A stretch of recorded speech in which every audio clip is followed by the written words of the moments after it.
You know what? I'll just make an arena straight off the bat here.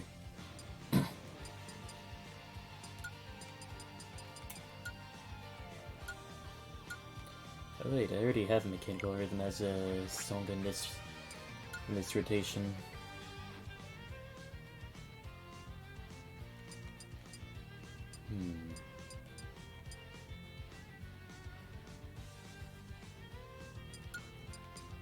Then Vegas stage then.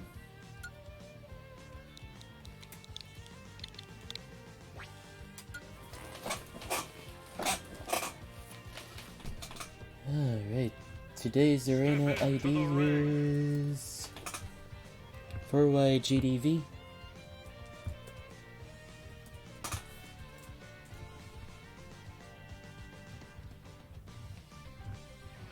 Gonna change it up in the arena command before changing characters.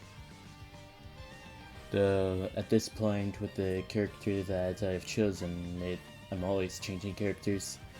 Unless they put in a surprise Smash Ultimate patch and reveal Sylvester Lambsbridge with the exact moveset that I thought up for him as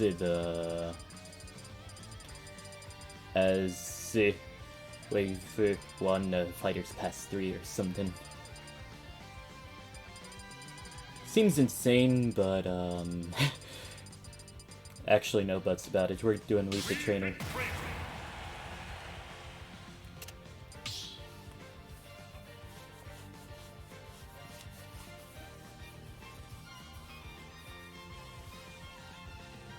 But yeah, I guess while I'm here with nothing to do, Sylvester Lambsbridge gonna.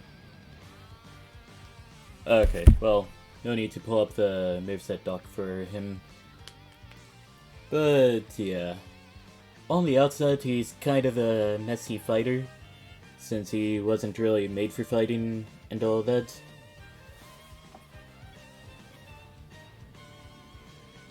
But as time went on in the story Twig, he's picked up some new skills after getting separated from the Lambs for such a long while.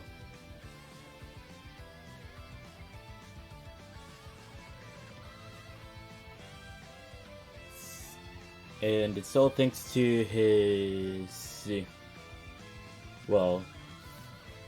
to this experimental ability that he has whenever he takes the Wyvern formula, which is some sort of studying drug that helps with studying and all that. So I basically incorporated the effects of the Wyvern drug into Sylvester's movesets without having to have him take the Wyvern drug every so often. Like Hakone would have to oil himself up during Street Fighter 4 matches and all that. But yeah, as the match progresses, he would passively study opponents either by fighting them or by using a version of his side special on them that would place a phantom on the opponent, so to speak. No so to speaks about it, that's literally what he does. And I had no other idea on what to put for his side special aside from the phantom, so I just made him play the game for you for a little bit whenever you use side special.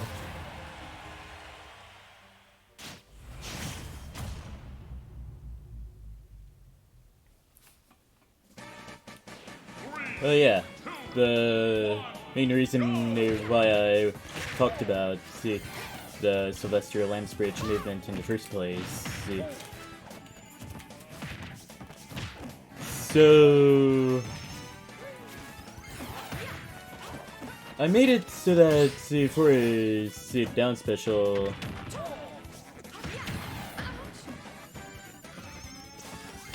Hey, he would... Okay, it appears there are quite a few details that I've forgotten, but whenever conditions are right, he can copy the opponent's next A button move that he'll perform. Alright, we take those.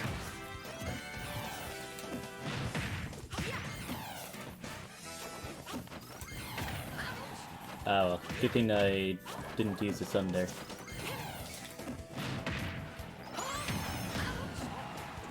Well, at this point, Kiro has no other options to take me on here.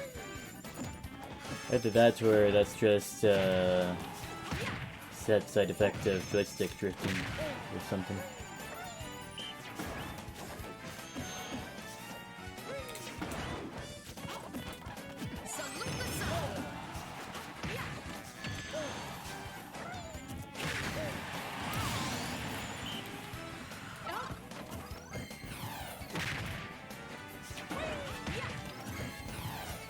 Yeah, just gotta steer clear of those Wonderwings whenever they come out. No ifs about it. And I guess that'll do it for this match. Work towards strong, firm abs. Yeah, good fight.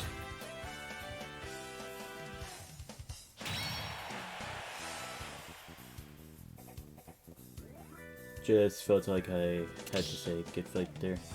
Not sure what it'll do in the long run, but whatever works.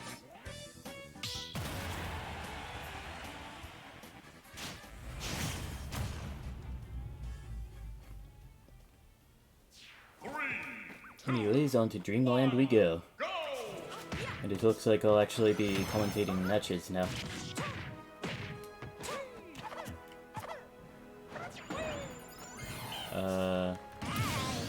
Alright.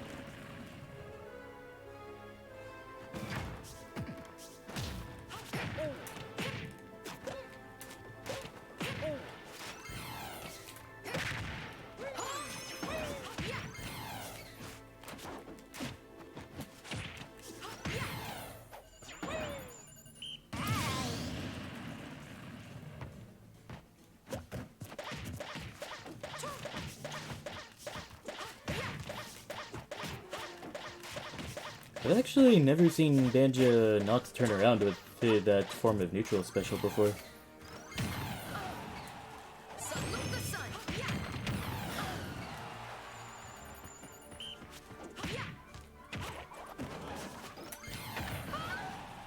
I thought I was gonna dodge just in time for the Wondering to end there.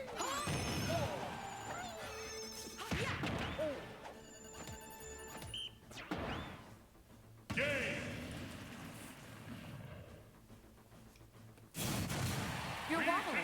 Try to keep your balance. This time, I don't think that was as good of a fight there.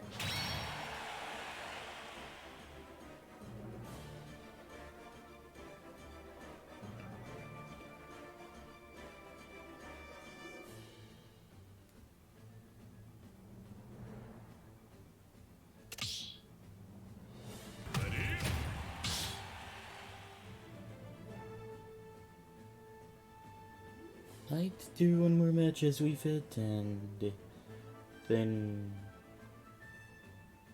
change characters, and hopefully things will be different. But yeah. Oh wait, we're getting the counter pick.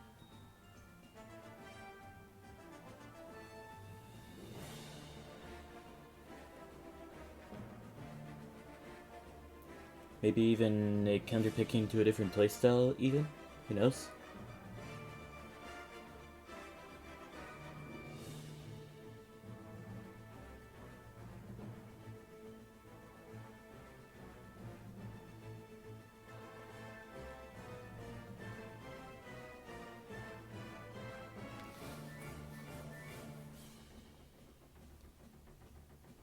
I guess while this is going on, So, an Octopath Traveler 2, I've gotten my starting party of Casti, Ochet, Oswald, and Duthrone, also known as Team Coot. Yeah, they make a pretty good team. The only real weaknesses that they have is there's no daytime guide and there's no nighttime enquiries. So...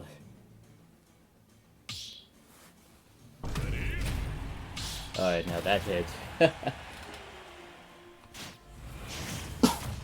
Kinda forgot that Divine Boom effect goes off randomly throughout the stream.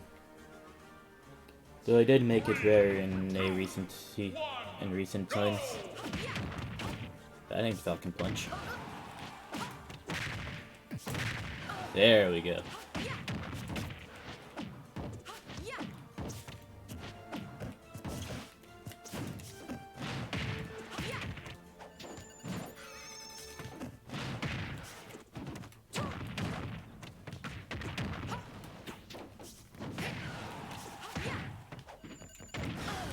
But I guess one thing that some strengths that they do have are the... Oh, I thought that was gonna snipe for a moment.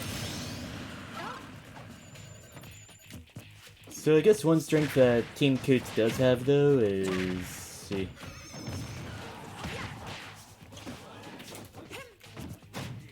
they're able to, well, so to speak, access new areas in both day and night. And by that I mean they knock people down in their own special ways. Like, up until I got Throne on my team, the only way I could access new areas would be to slip a sleeping medicine to somebody as Casti.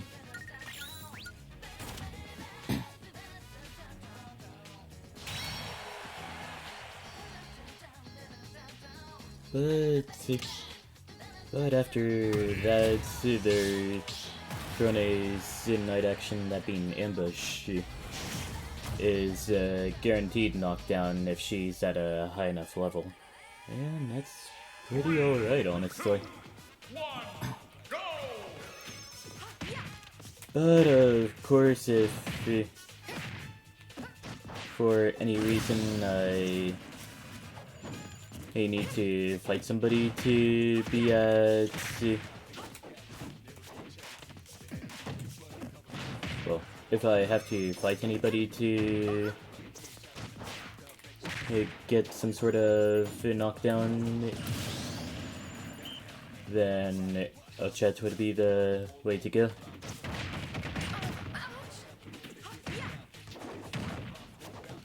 Oh, I thought Kiriel is gonna perform some insane spike with the up special. Feel the burn in your thighs and glutes. But, yeah, good fight.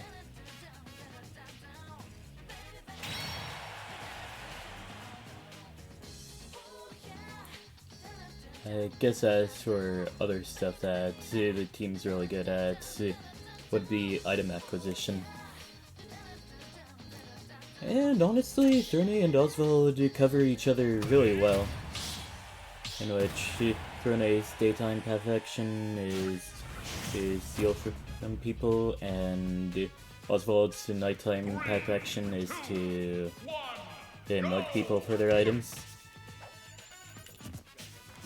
In which case, if the chances are too low for Throne to...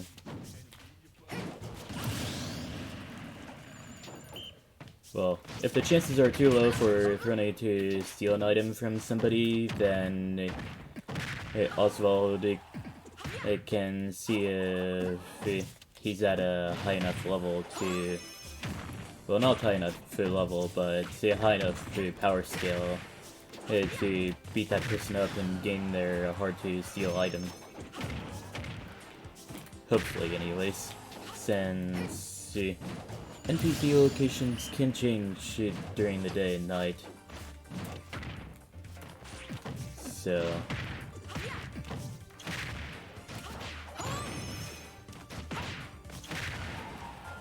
almost got the snipe. Oh, the first KO, alright.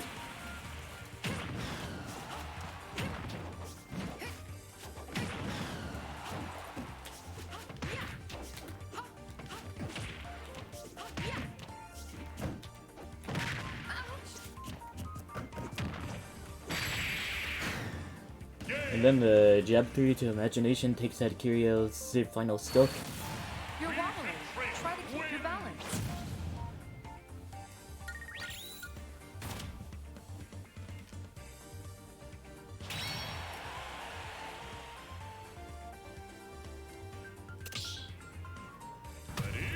Yeah, I guess as far as other stuff goes, I have completed everybody in my... well, everybody in Team Coot's first 2 chapters. Though it's really hard to realize that I already have 3 chapters completed with Oswald for obvious reasons that would become apparent if you need the context anyways. Which I'm gonna tell you right now. So, it seems unlike everybody else here. Here, Oswald... well, okay. So how it all works is... after you complete your main characters, Chapter 1, you go throughout all the world to find the other travelers that you want to recruit and all that.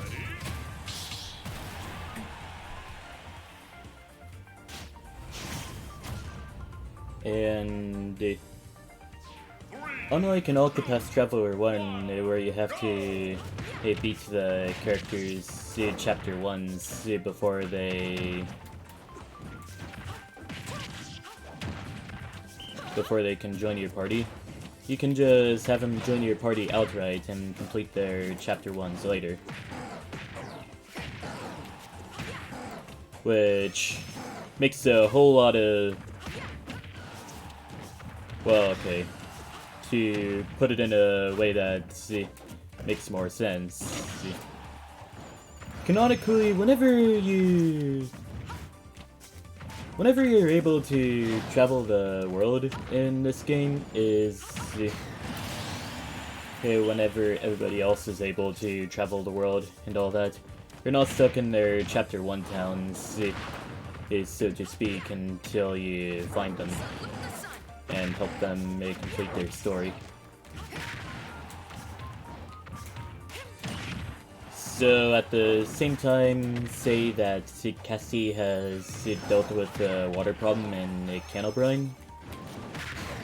Throne has already started plotting how to kill the boss how to kill the bosses of the gang that she grew up in. And finally be free from the gang that she's a part of. Something like that. So, yeah. With that in mind, Oswald actually completes 2 chapters before he's able to travel the world before everybody completes their first chapters. And all that.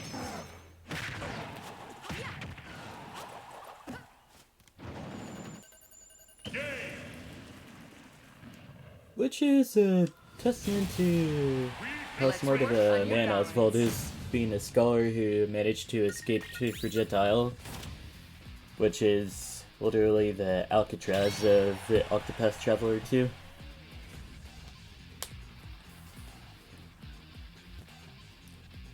So, yeah. That's Team Coot for you. As for the other 4 travelers, I don't plan on recruiting them until I completed everybody else and, well, everybody in Team Coot's story first. which should solve the problem of overleveling the main character that I encountered during the first Octopath Traveler game.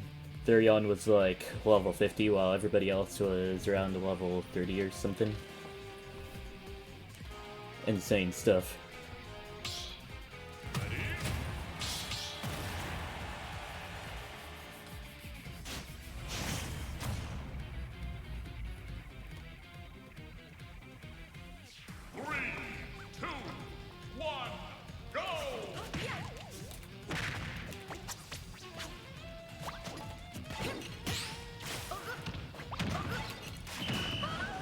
Oh, frick.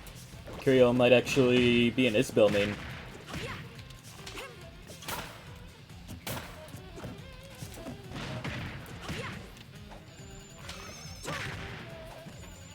Okay, I'm starting to get the hang of this fight now.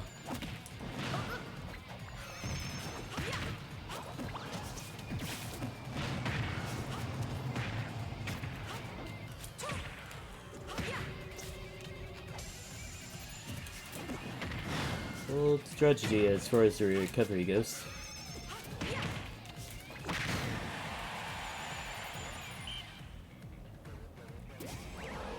Yeah, just gotta be careful not to use it too so early there.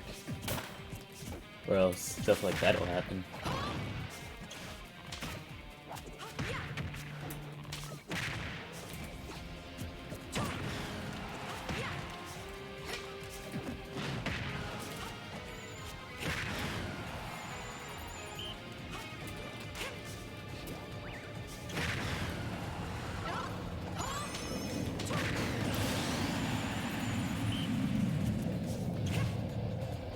Oh, okay. Ah! I wanted to save Kirio. There was a chance. But unfortunately I'm not too well versed in going off stage and using my up airs to help anybody.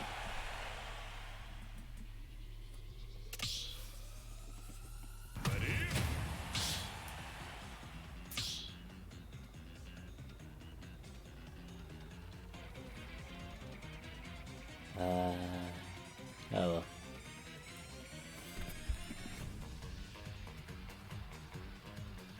Oh. What the heck? That lasted all of 15 minutes. Now the stream has supposed to just started. Yeah, kinda strange that in the schedule command you see that I started my Thursday morning streams at 8 o'clock. But in reality, I actually start them at 7:45, or around there.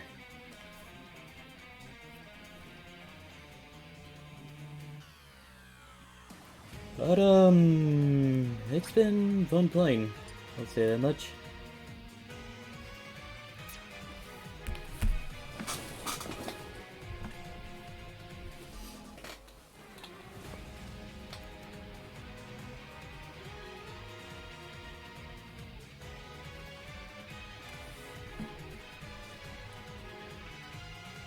But yeah, and more about Octopath Traveler 2.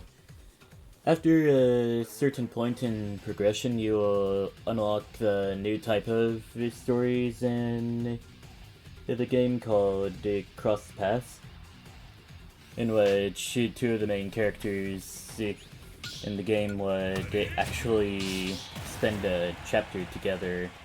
They're solving a problem and all that.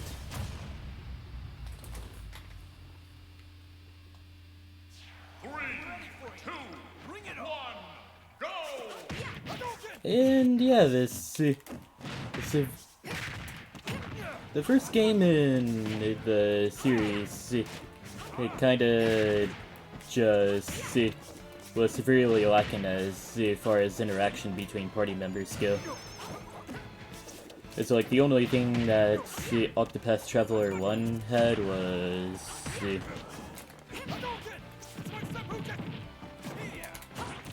was like travel banters and all that. And while 2 still does have travel banters, There's also cross paths as well as that one cutscene that we saw during the. Oh frick! My shield's about to break. There's also that one cutscene that we saw during the trailers where it looked like all the travelers were camping together. In fact, that's even on the box art for the game. Just everybody camping together and all that.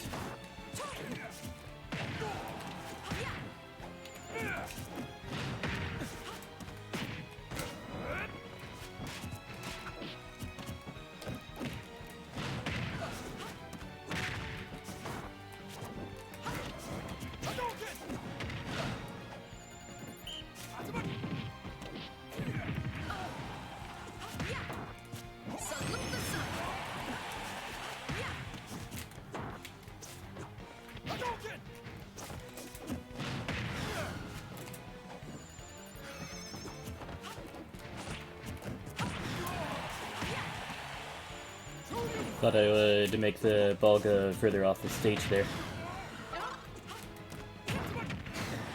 Rifa Trainer does have trouble getting KOs. Like, the only way she can KO is either by her smash attacks or by a fully charged sun.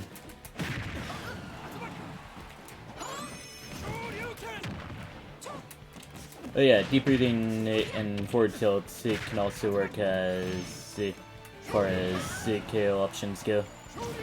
As well as snipes with a soccer ball.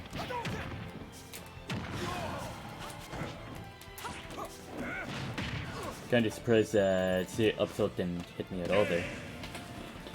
And I'm gonna assume that was a controller disconnect. Now that was a great workout. Nothing intentional, but more like the game just randomly decided your controller was disconnected.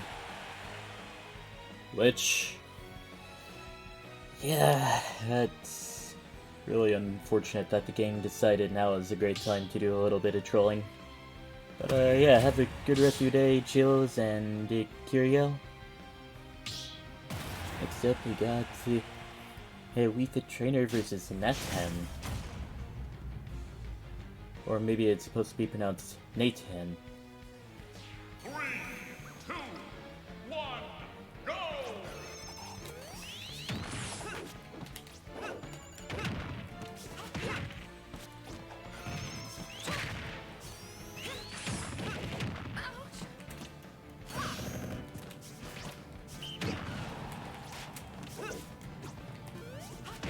Oh, frick.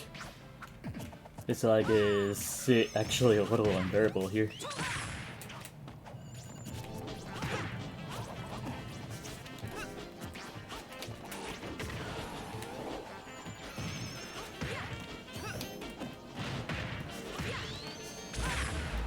Like, it's just a mix of the input delay as well as just it spikes all together.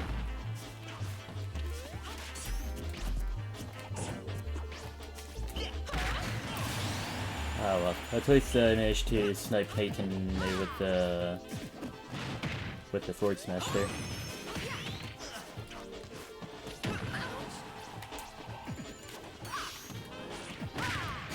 No, my back air didn't reach. I somehow didn't die from that? It almost looked like the lag spike actually saved me from getting KO'd by the forward smash there.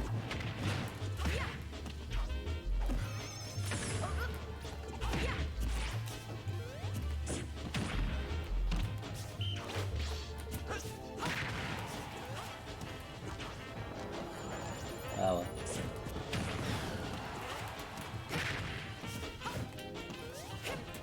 I also somehow successfully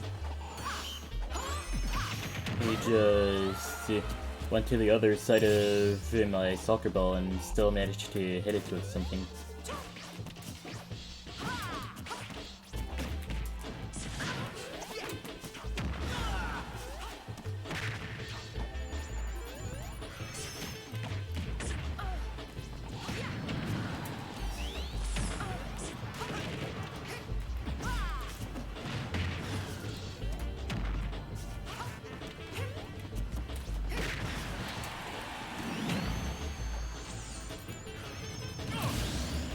That was so close to sniping the stage too.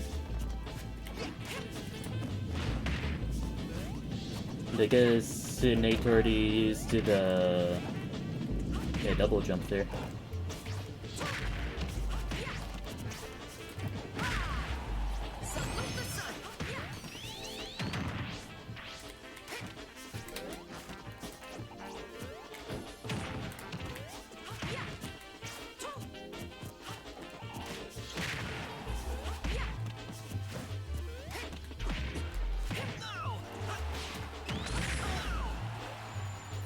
Thought I was gonna get the snipe with the soccer ball there.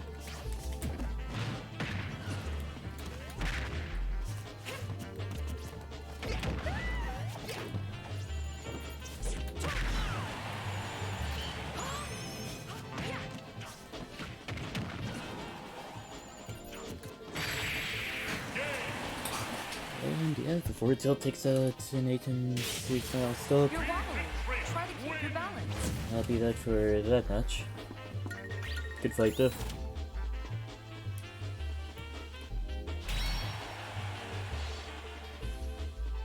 Alright, Chills is back, hopefully with a working controller.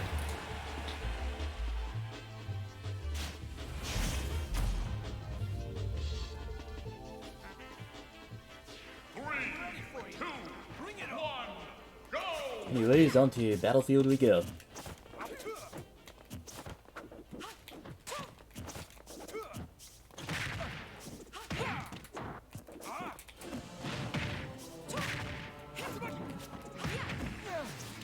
I think about it, more arms music is never a bad idea.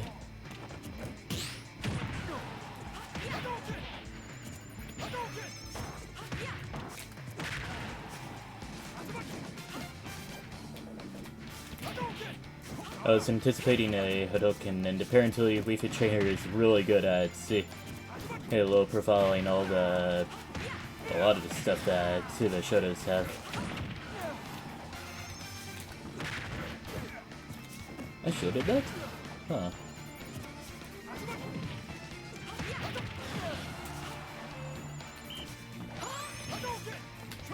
Alright, really good dodge from Chills though.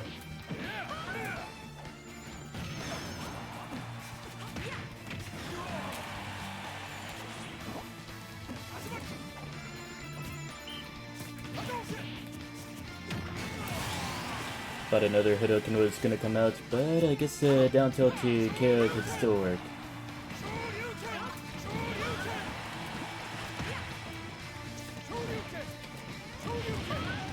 Ah, it appears the startup to neutral air wasn't enough there.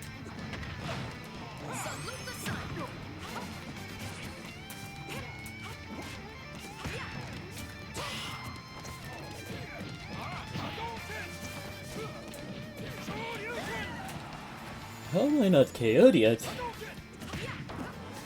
This is a heresy.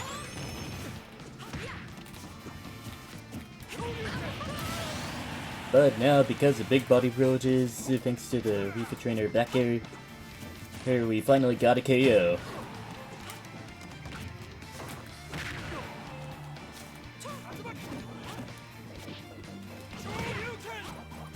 Fortunately, I managed to recover, even though I misinputted the side special.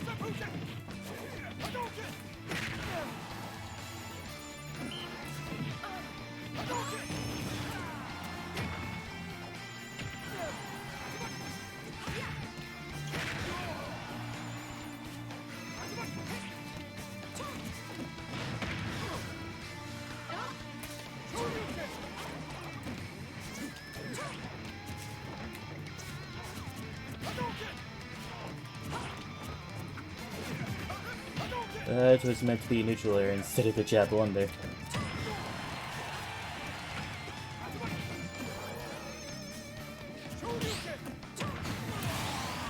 Oh yeah, I guess down tilt does hit ledge hang on certain cases.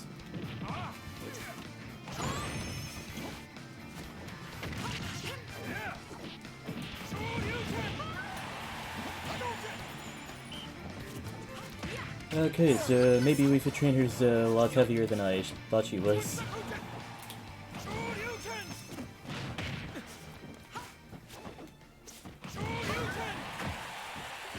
And finally, the Shoryuken takes out my second stock. Fortunately, I was able to dodge the focus attack just in time.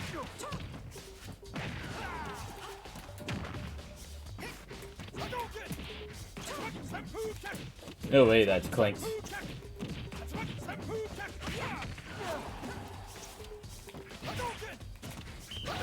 Like, the Shoto Tatsumaki Senpukyaku is such a force of nature.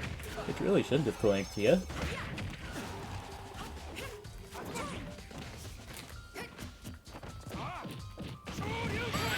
And that'll not good somehow, huh?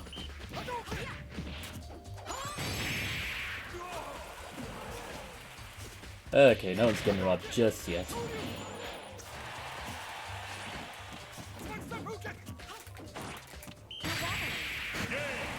The factor to reduce the shield size, and then the up smash to shield poke. Now that was a great That's workout. an interesting way to go out, but we'll take those. Yeah, agreed, that was also rough. But still a pretty good fight.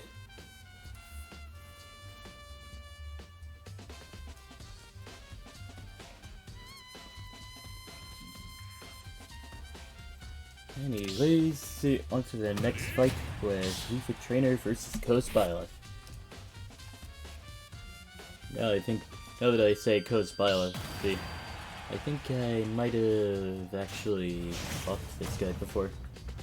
So yeah, have a good rest of your day, Chills.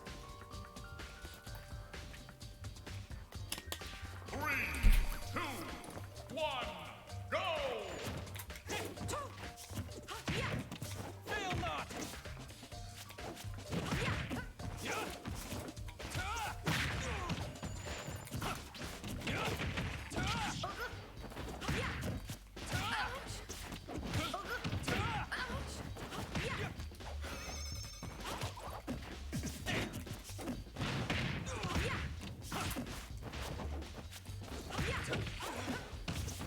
The walls on Kalos are actually really good for Wii Fit to just fight back against the opponents who are waiting on the stage.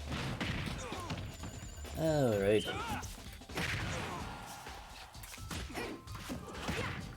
Oh, now that I think about it, Coast probably... Each time the shield gets tilted up, Coast probably looking for an up B out of shield.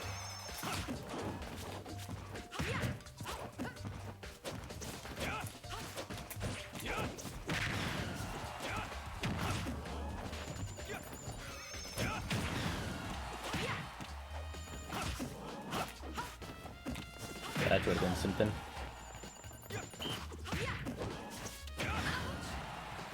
Star Spot's back here, and I'll click to do it.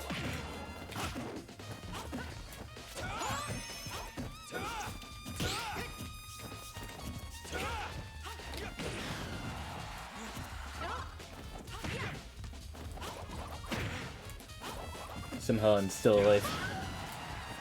Kalos has big stage privileges as well, so...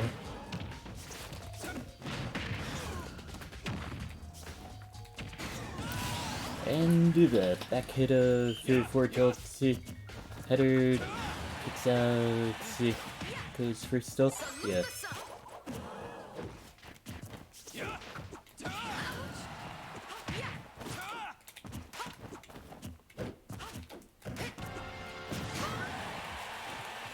Somehow I'm still alive. Wii Fit Trainer truly does have big body privileges. There is a chance that could very well be looking for an edge guard each time it gets sent off stage. From downtown, 4 tilt finally takes out my first stock.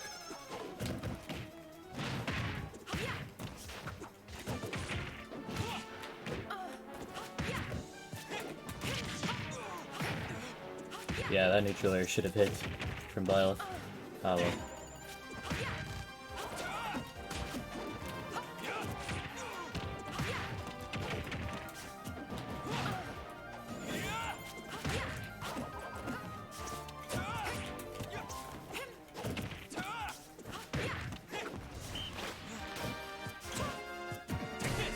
No, a shield break! Yeah, that's gonna be good.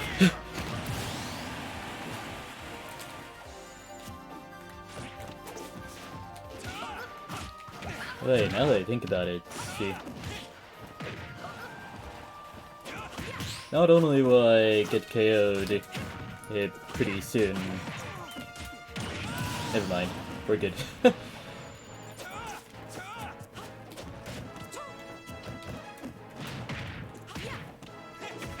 It seems I lost my train of thought again. Better luck tomorrow. Take quicker.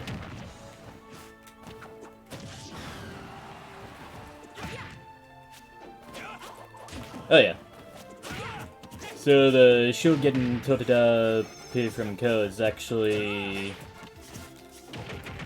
He literally just see shield coverage and all that, make it easier to shield attacks. Not looking for up B out of shield like I thought. Anyways, Erdbar takes out my final stock. No hesitation! Anyways, good fight.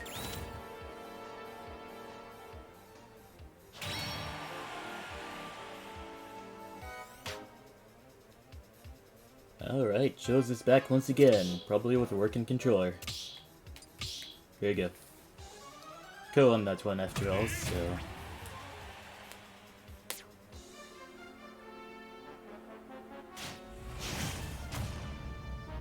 Anyways, we got the Bile versus Ken. Let's see if I can bring about some great energy into this commentary and not get distracted by any single thought whatsoever.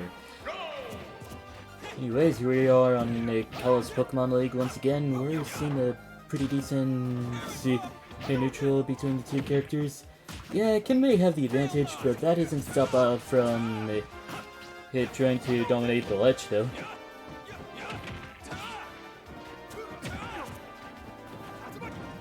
Now it looks like Kiko has a lead here. Oh, in a game like Smash Bros, leads are kind of inconsistent. We just decide to who's in the lead based on how high someone's percentage is anyway. Anyways, Ko got 2 Chills off the stage, but it doesn't get him with the up special. But despite everything, Ko's still getting a pretty good control on Kalos Pokemon League. He's got the Erdbar, but now it looks like it's finally Chill's turn to take the lead here.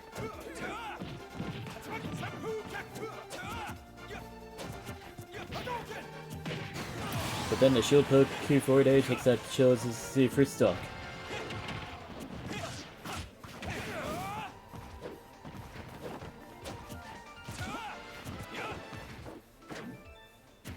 Seems things could be a pretty tough match for Chills here.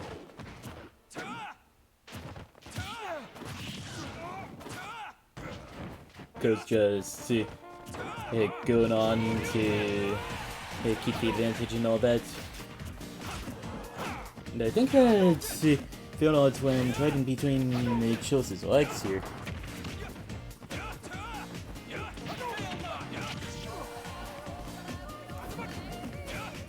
So, yeah, that email it's just posted because I'm yodeling on Meadow Hills.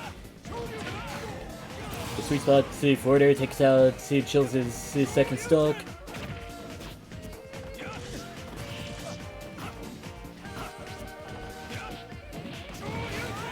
And finally, the Shoryuken takes out Ko's first stock.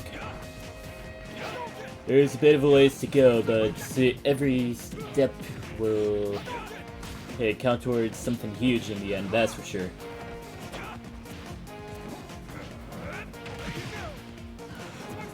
The focus deck, not quite leading up into anything since Ken was unable to do much out of that.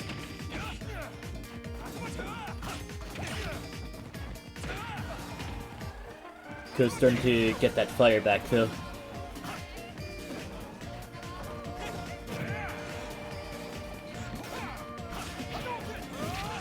Sweet spot Erdbar does send the Chills pretty high there. Good use of the focus attack to help with getting out a disadvantage though. Up smash, not quite gonna do it. Though it got very close. It almost landed a snipe with the fail out there. Chills will see for Shoryuken out of shield, but Ko is just as ready for that as Chills was. And that unfortunately will do it there. Ko goes on to stay in the ring for a bit longer, going up against me up next. But yeah, that match had the potential to be really hype, not gonna lie.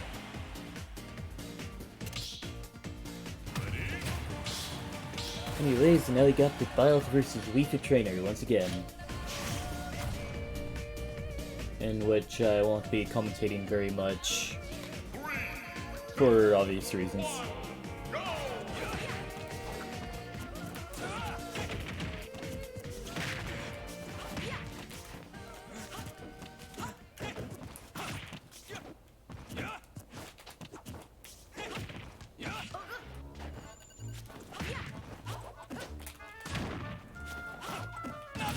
And one spike later. It really do be like that, you know. Ko's trying to return the favor in some sort of way.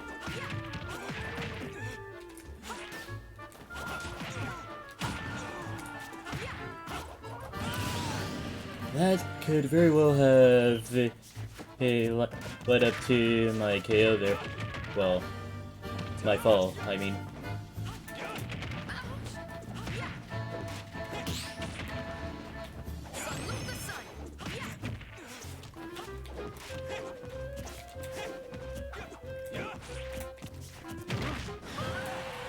Fortunately, I didn't get shield broken by that.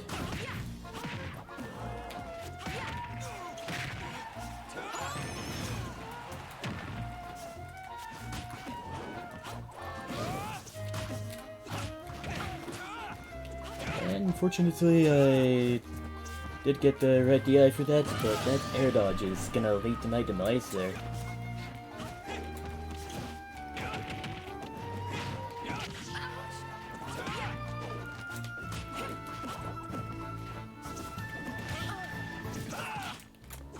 Somehow the up smash and that light special did not hit me at all there. Well, it didn't hit me very well anyways.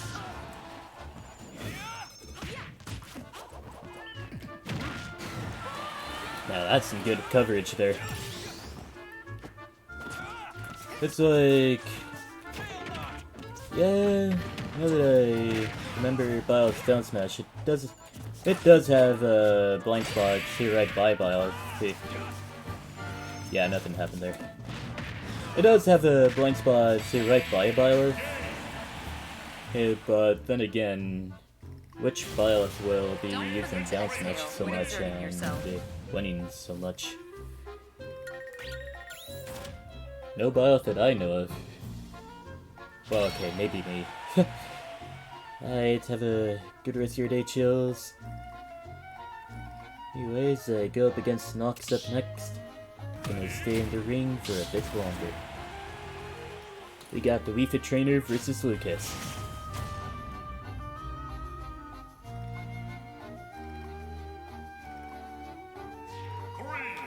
Onto Smashville we go.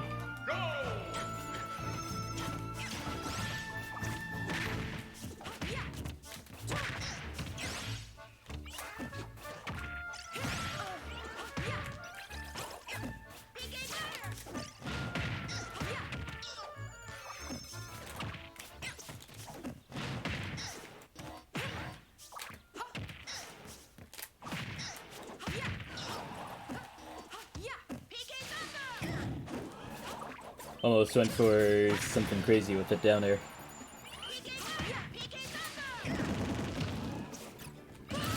Ooh. I did not tech that. Even though my inputs and basically anybody else in my shoes would say that I did. Ah, frick. That may be death. Never mind, we're still good. Somehow...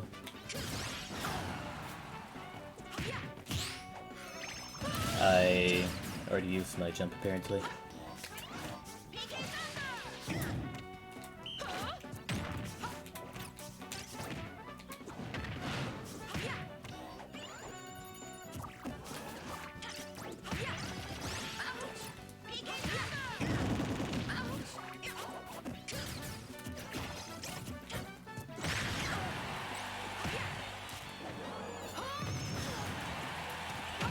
Alright, let's...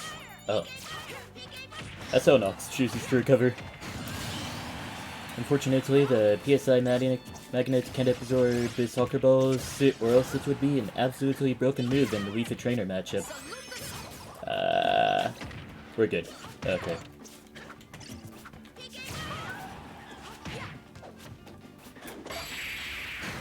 And the forward smash from Nox takes out my final stock.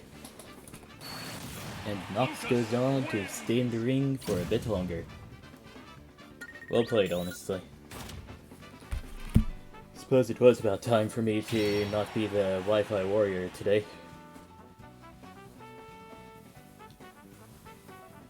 Anyways, Nox goes on to fight the dude up next.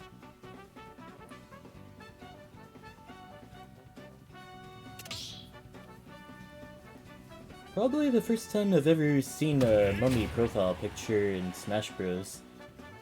Like, you see all the selection of profile pictures for Super Smash Bros. Online mode, and yet only a few of them get chosen.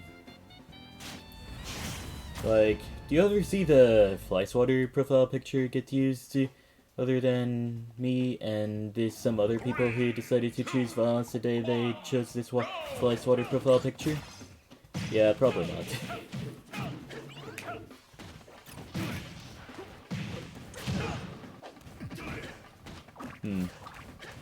It appears that Kid Bananas wasn't good enough for breakfast here.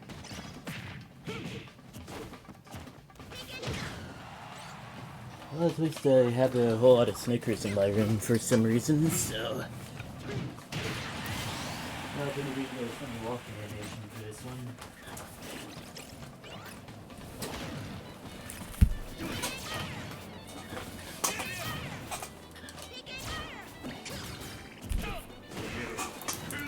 No, what? Oh my gosh, he did not.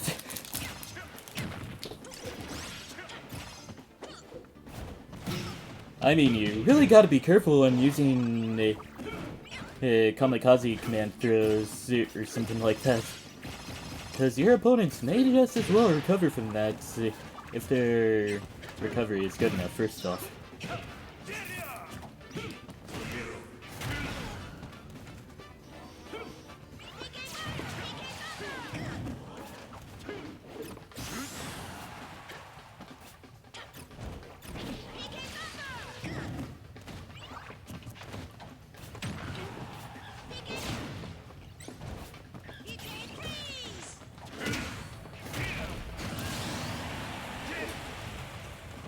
Anyways, Rage Drive sends Nox straight into Rage, and the down smash sends the dude into the blast zone for the second time.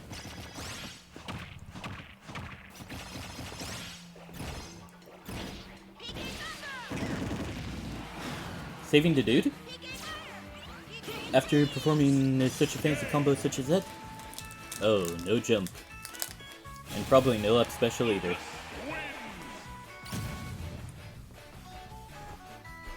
Yeah, that was wild.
Oh, frick!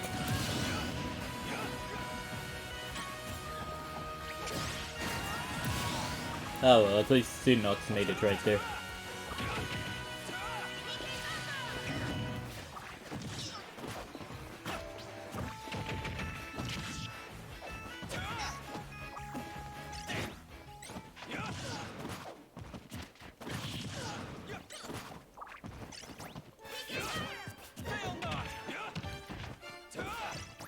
Alright, now we're starting to get into the real songs here.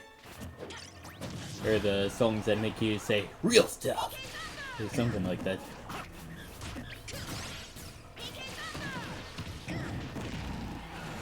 Nox is starting to make a bit of a comeback here.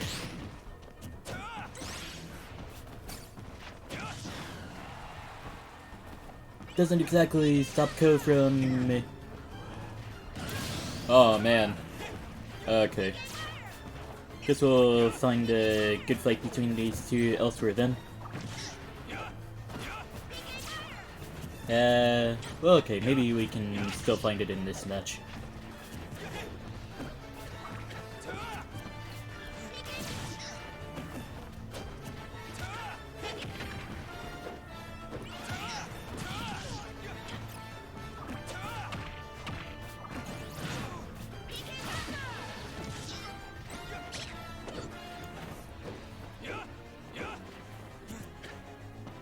Alright, we're at a bit of a standstill. Both opponents realize what the other is doing, and now it's back to the races.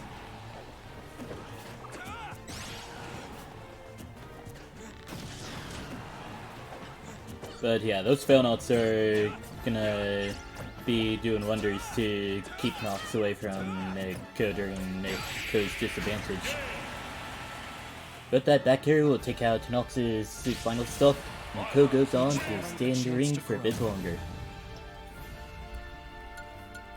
But yeah, just so everybody knows, you don't get kicked from the arena if you lose. You only get kicked from the arena if you, You only get kicked from the arena if you have a really bad internet connection, or if you phantom MLG and don't make the proper sacrifices for it. Well, if it's just a hard MU for Lucas, well, yeah, okay, I'll agree with you there, but you were doing really good there. 3, 2, 1. But yeah, on to Hall of Bastion we go. I'm just gonna vibe here.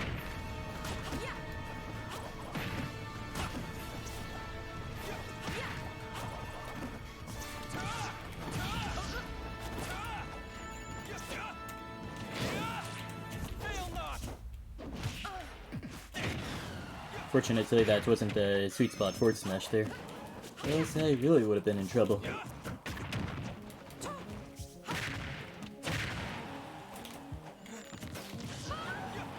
Thought the arrow would fly out a bit sooner there. That's just one advantage that turning around with Failnaught has for Bob. Like, you can just delay the move.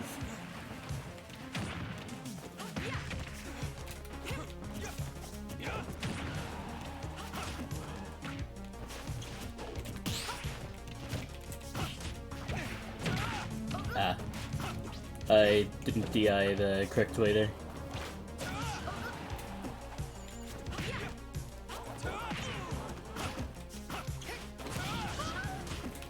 Okay, good on Ko for... protecting the recovery while getting back on stage there. Because I definitely would have stage spiked him if he went straight for the ledge. I'ma just pull a Mr. Merc here.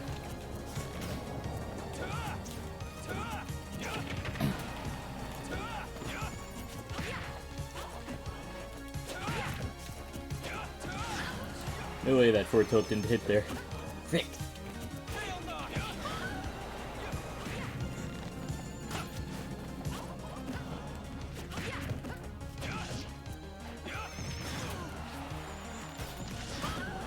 Didn't even see the Failnaught's approach there. Okay.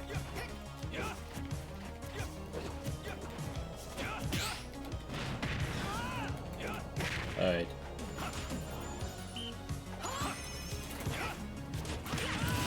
And the spike takes out Coast first stock.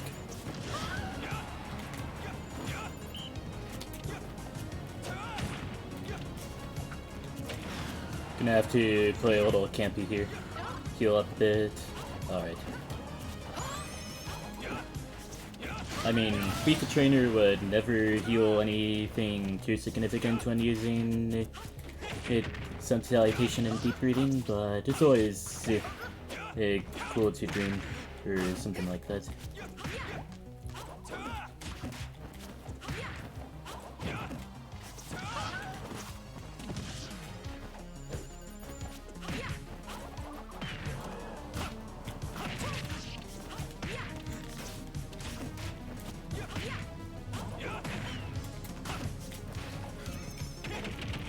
Hey, Death Dog, welcome back.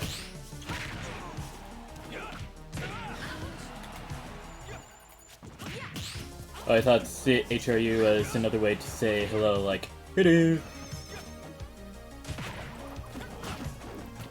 But yeah, I'm doing pretty good. Octopath Traveler 2 has been really great so far. Code keeps reading my rules, I wonder why. I'm gonna do it again. Ah, man. Oh well.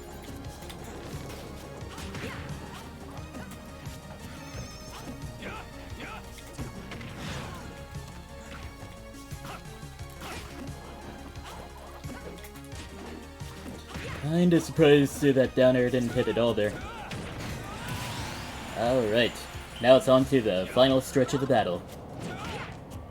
That would have been really tragic if I misinputted some salutation after that deep breathing there.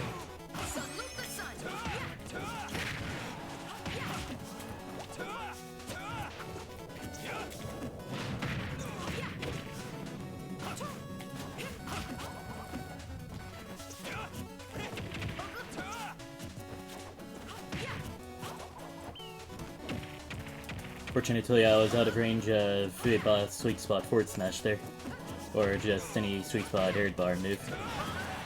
I'm just gonna hang out here.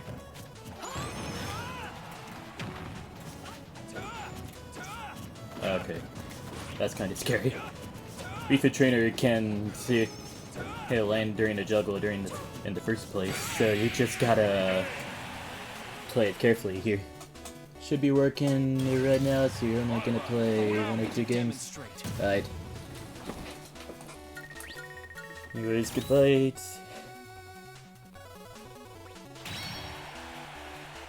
Also, have a good rest of your day, Nox. Yeah. Can't even tell which one Death Dog is right now. Oh no. We can't have that sort of savagery here. But at least that'll give my stream 1 more viewers, so... I don't know. 3, 2, 1, go! Oh, I'm Millie? Alright. Oh, yeah, I guess this works.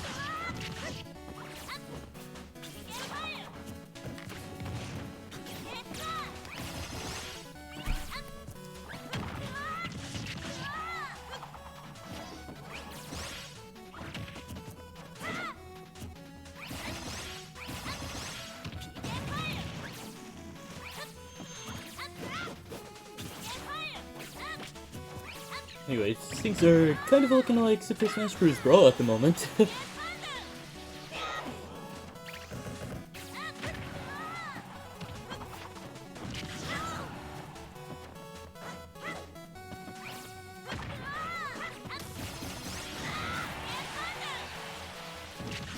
And the downer from Younglink takes out the Lovecraft's first stock. But yeah, we're seeing some interesting neutral between the two of them. MLE's gonna recover despite everything, or Death Dog's gonna recover despite everything. And the up smash takes out Death Dog's first stock. I guess it had to happen at some point. Oh, frick. I thought I was gonna get kicked from a view on a match in my own arena. Fortunately, that wasn't the case here.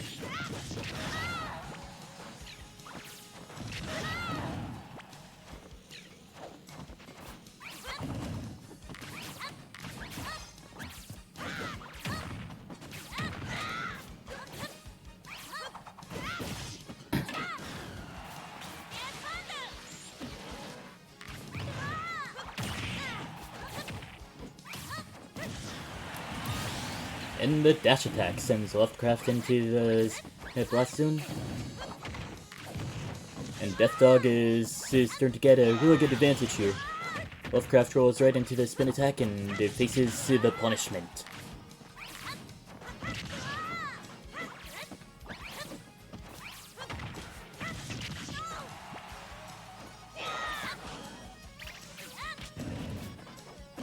Man, if that bomb wasn't there.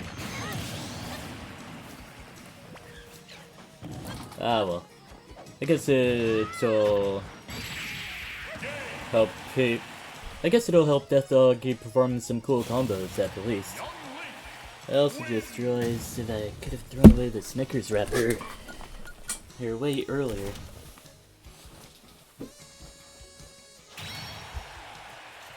There we go. Alright.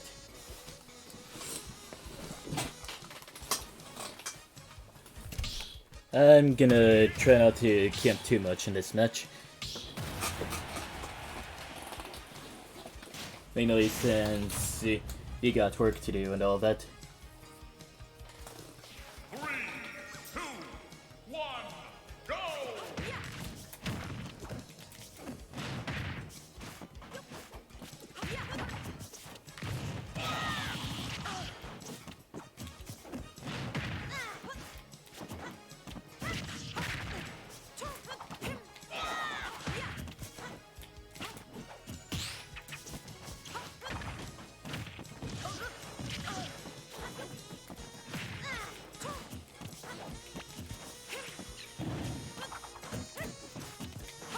Meant to do a back hit or forward tilt there.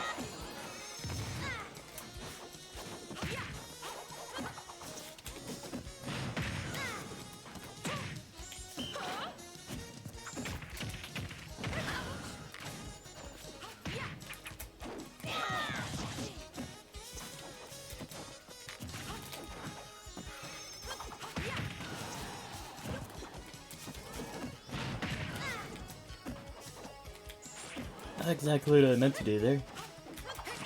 Oh well. I guess I'll get my 6 snipes with the header at another point in the stream today. What's up, man? How's the day going? Going pretty fine.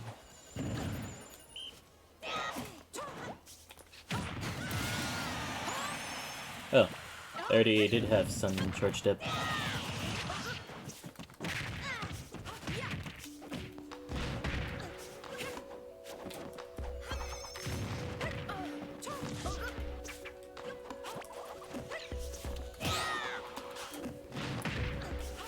Kinda surprised I didn't get hit by the spin attack at all, even though I forward tilted it in that direction. Ah, there it is.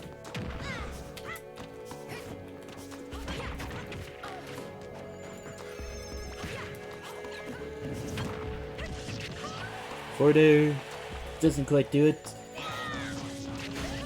but that spin attack will. Those bombs also let Yonalink get away with so much here,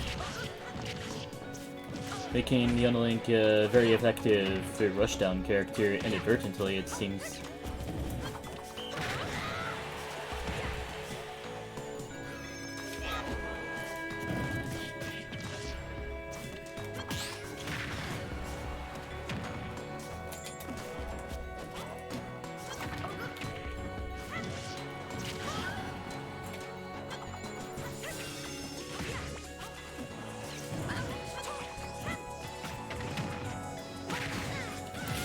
Anyways, very into the forward tilt takes out Death Dog's second stock. Oh, frick. And yeah, that'll do it for this match. Not sure what'll happen next, but I guess we'll see in due time. But yeah, good fight.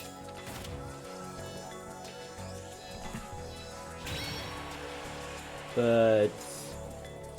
okay, you can play one more? Alright, cool beans. Death Dog versus PK Cheese up next. Young is so unpredictable. I mean... actually, yeah, he is unpredictable.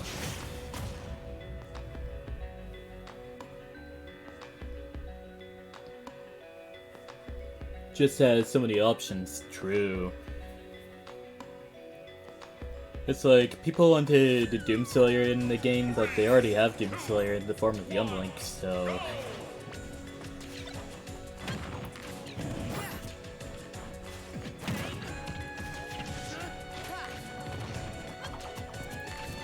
and yeah, Young Link did technically slay Doom at some point, so... oh wait, yeah, he literally did slay Doom, never mind.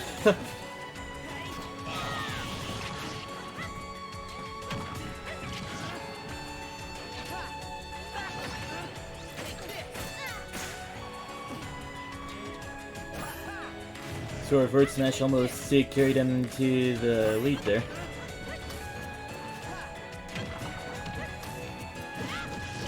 But then the up smash from Young Link takes out PK Cheese's first stock.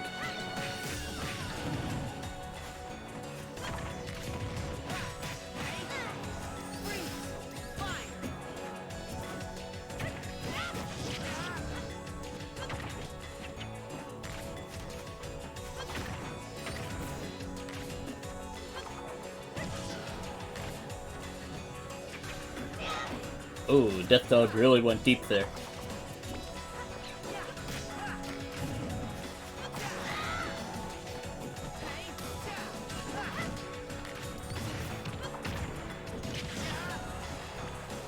That string didn't quite take out Sora's second stock, but suppose Sora's just a little closer to getting KO'd now.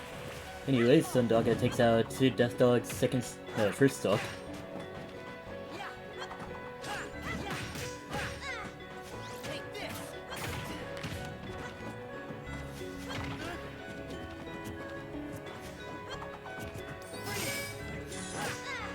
You know, now that I think about it, I've actually been doing pretty good whenever I force myself to think in new situations. Like, I guess my autopilot isn't that great, so maybe I could just set some small challenges to myself whenever I go up against certain people and all that, and that'll be how I win.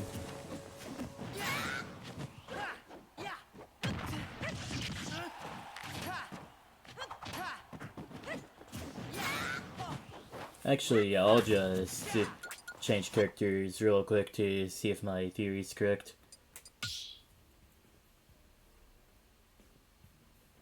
Choose your fighter.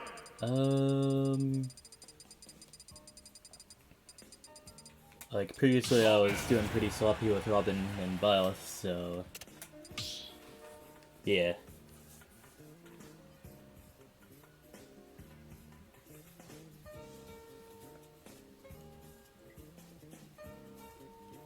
Also, earlier this week I decided to update the music program that I have to...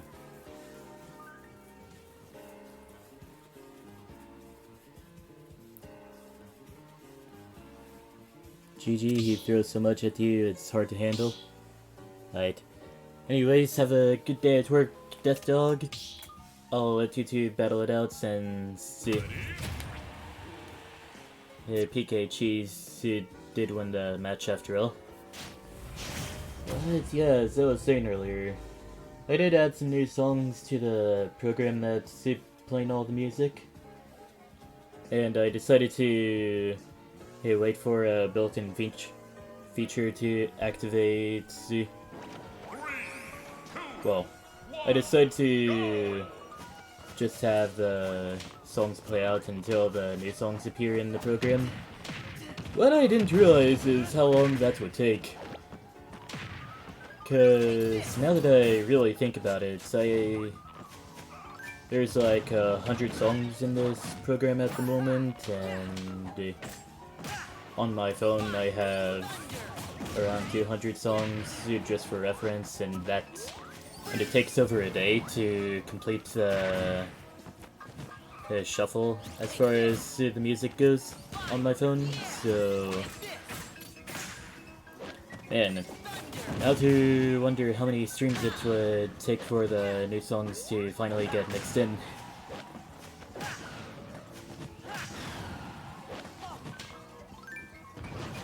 Unless I find some sort of big copyright claim on the YouTube VOD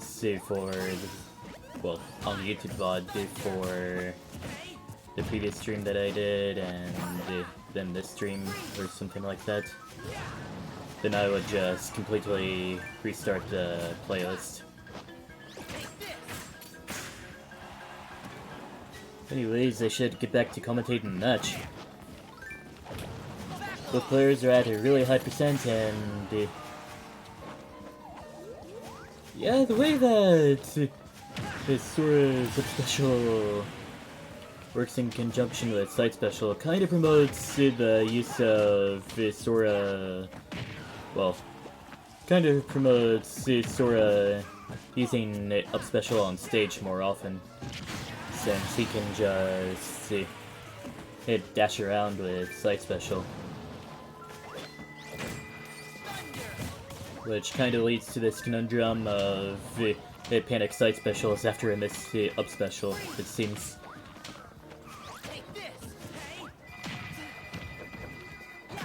Anyways, that's just a rude phone being rude in the background. Pay no mind to it. Chances are it's probably going to be one of those really detestable and boring spam calls that just hang up right whenever the answering machine picks up.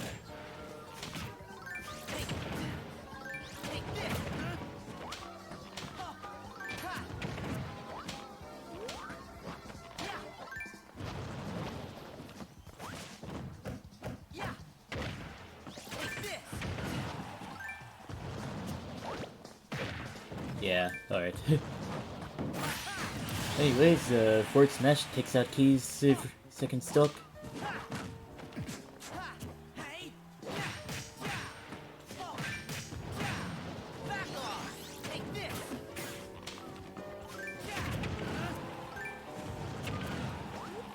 It seems that Key is getting a pretty good defensive play going with all the lights going up.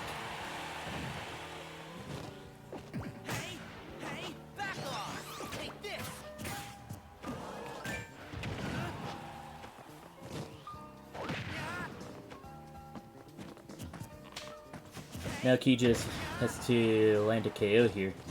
Grab out a... well, that throw out of shield, while it does KO really well at high percents, the grab does come out pretty slowly for the Animal Crossing character's comfort anyways. So Villager is forced to get a bit more creative here.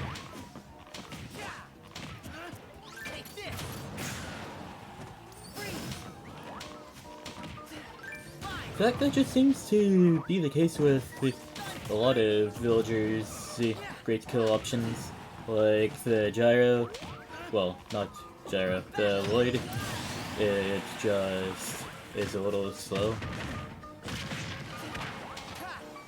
And the Tree, while it's basically instant, it takes a bit of setup.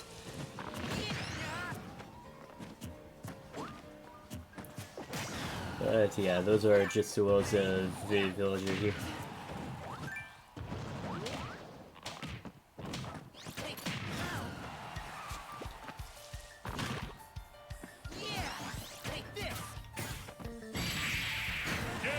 And then the down special Hatchet takes out PK Cheese's final stock.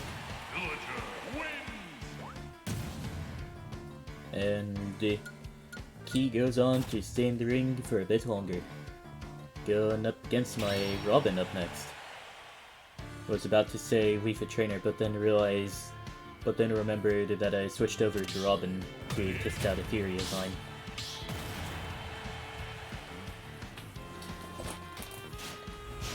Yeah, Villager can be really interesting at times, though whenever you see me play him, you'll just be seeing a lot of forward air, back air, and void spam, that's for sure.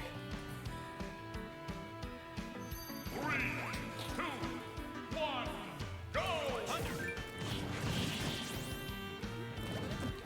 Anyways, for those who are in the dark about what I'm trying to do here, I'm basically forcing myself to think so that I could play a different character better.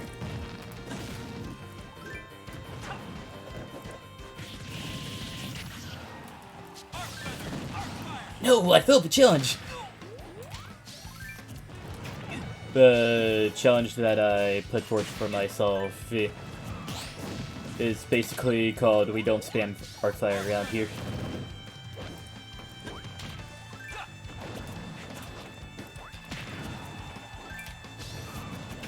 Well, I guess forcing myself to not spam Arcfire during neutral would be alright. Yeah, alright.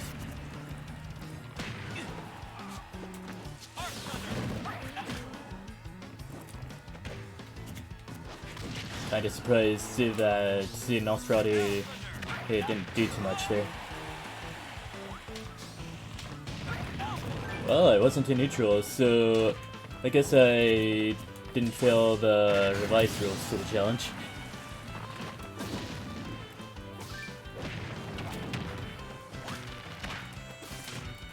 Oh, I saw a log. Gonna grab that real quick.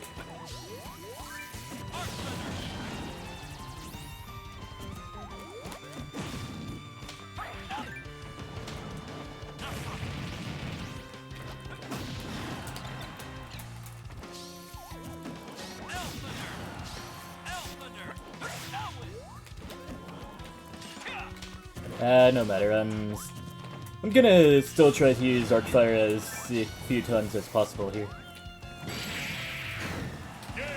Alright, cool, so apparently Arcfire has been really holding me back there. Good to know.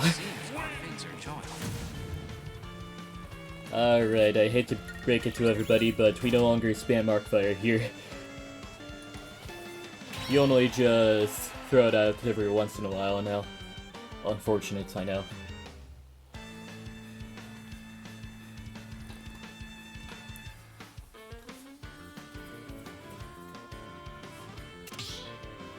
Alright, going up against Clan Hazard Zero up next.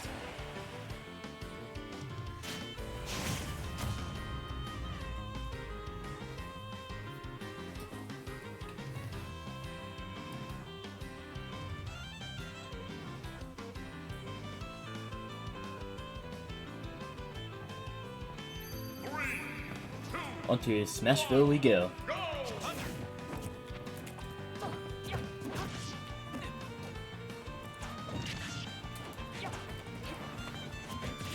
Almost went to spam Arcfire again, but then remembered my challenge.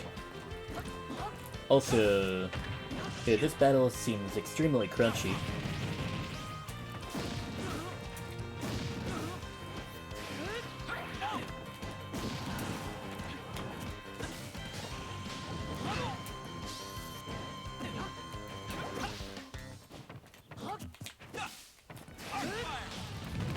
Oh.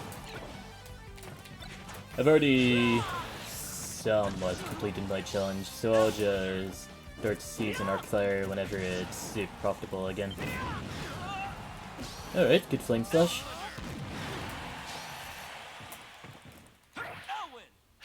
Also, that song that it plays at the end of the YouTube video version of the song that played earlier, it sounds sick, kinda sick actually.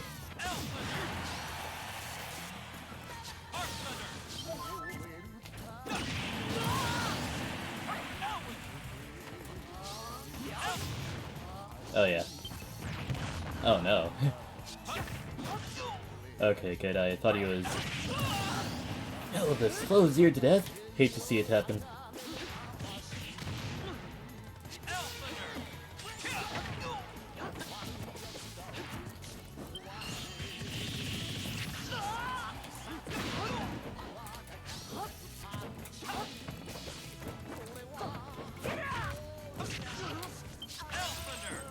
Huh, alright.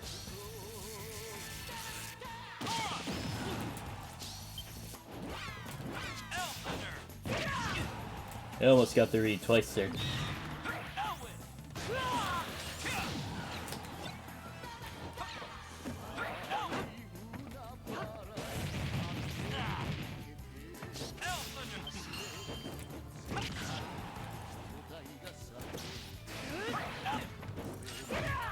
It's also usually a bad idea to try edgeguarding a hero by using L and whenever he has it bounce on.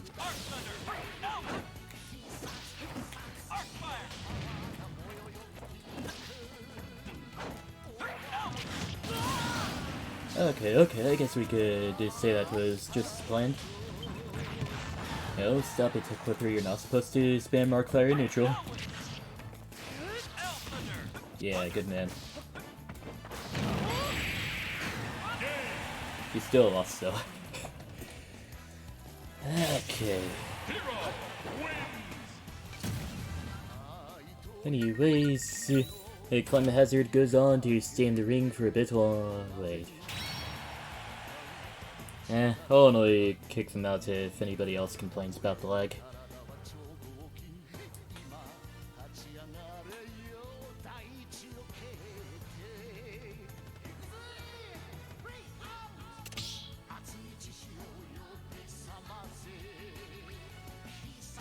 Good fight. Oh, alright. Well, I guess Climate Hazard complained about the lag, so... this works. Alright. You may be seeing Key get caught off guard with the match starting here. Let's see if they can start the match. Oh, it was PKG that.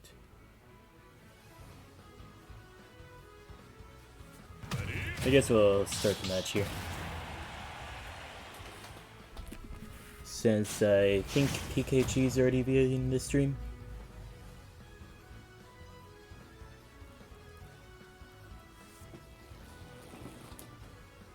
Yeah, alright.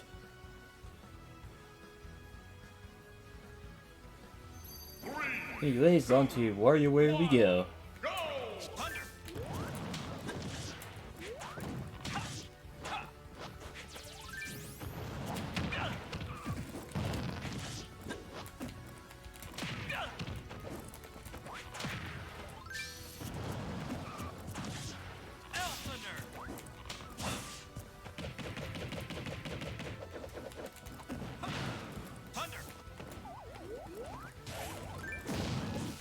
The one time I wanted to use Arcfire, it didn't even register. How sad.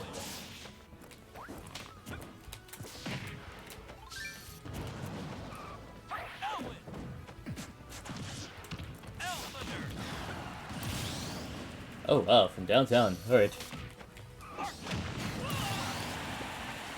I mean, yeah, see what I mean there? Arcfire is kinda bad if you just throw it out willy-nilly.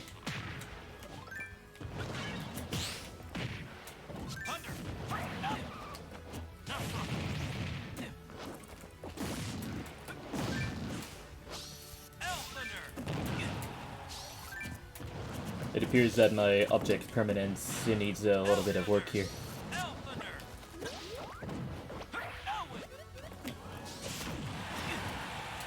Oh, Elthunder will definitely pack a punch in villagers' pockets.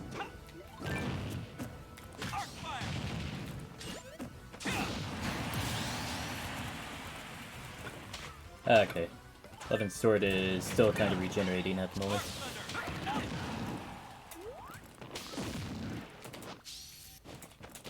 In fact, something that I he learned it the hard way once, is that a pocketed Arc Thunder will actually break his shield from full. Like, no way to stop it if it ever comes at Robin. Whenever he... well, whenever it gets pocketed anyways. Just gotta let it pass and all that. But yeah, good fight.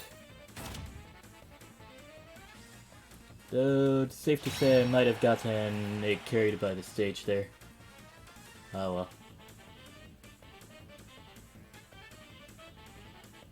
Anyways, let's wait for a knockback to finish choosing a character here. And getting into the ring here. Step into the ring. I guess we'll continue on then.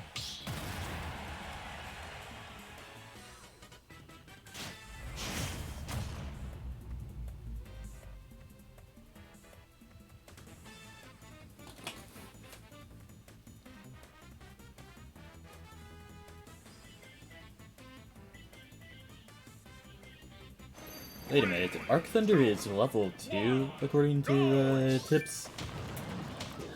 Well, ain't that a hasty. I just associated Arc Thunder with it being level 3. It appears my laptop needs to be charged. Yeah, excuse me while I just move around for a bit. Alright. Cool beans. Very good.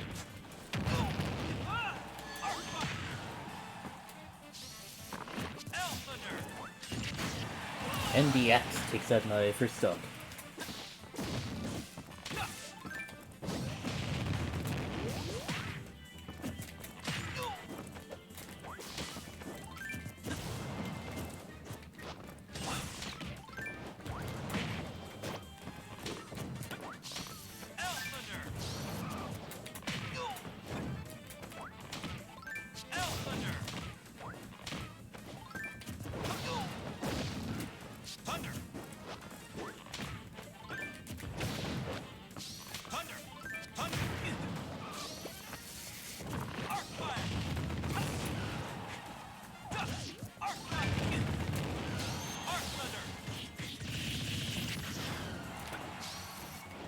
You had a contractor at your door doing some home renovation?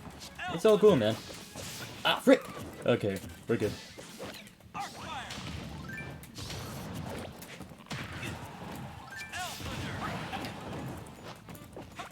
Now the move we're spamming here is L Thunder.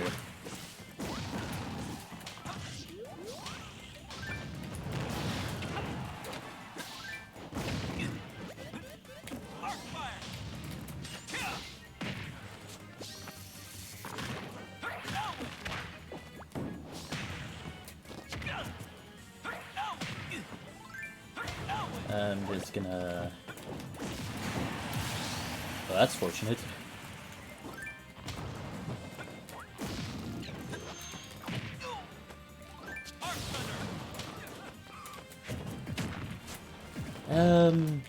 Somehow he was saved by the fact that Villager decided to try up smash.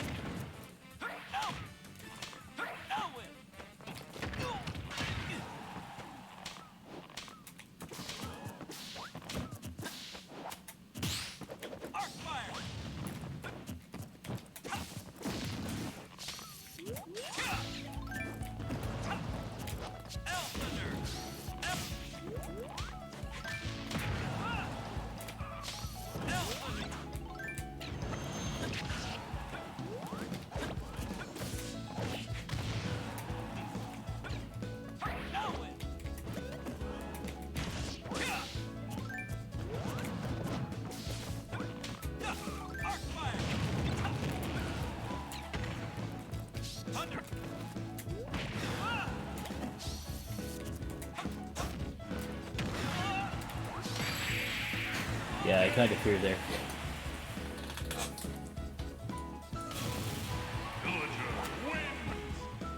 I I guess it doesn't take too long for me to just autopilot back to where I was, even with a little bit of a change in habit here. Like I stopped spamming Arcfire. Villager be crazy, man? Yeah, I guess that's true, honestly.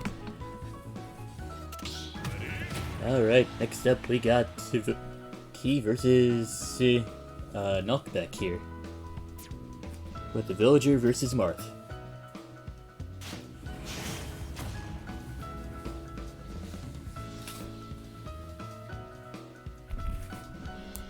Let's see how this goes. Do I compete or just love the game? Huh. I guess I just compete, honestly. Like, yeah, there are some moments where I'd be like, you know what, I want to put another character into Elite Smash. And as you may see if I ever take you to my quick play character selection screen, you'll see that I have a lot of people in Elite Smash.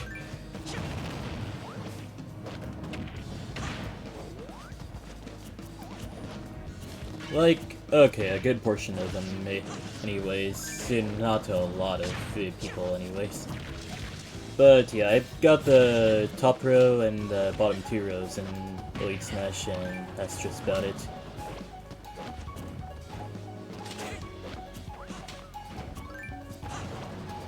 You just bought the game a week or 2 ago, and you used to play competitive Brawl?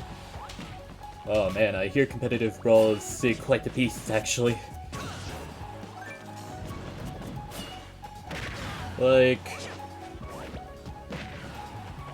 I guess there's the elephant in the room Meta Knight, yeah? I wonder how you dealt with him if he ever showed up.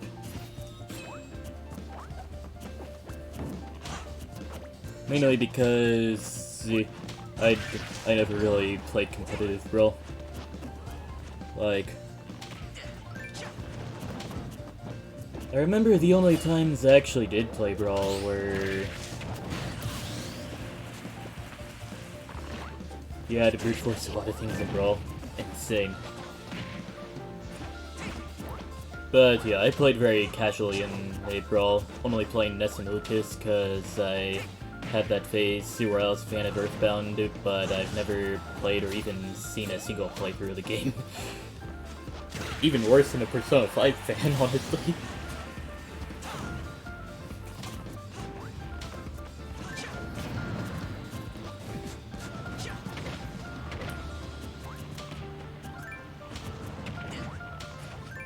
Yeah, I can imagine that brute forcing a lot of things there. Like, there wasn't a whole lot of... There wasn't too much technique, if I guess correctly. Like, for one, a wave dashing spinner move, two, hits just can't combo anymore. And also tripping.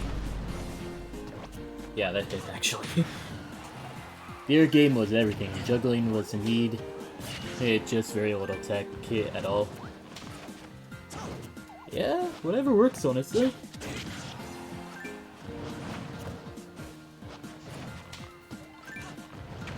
Yeah, honestly, Brawl just seems like a better casual game in my eyes compared to all the other Smash games out there.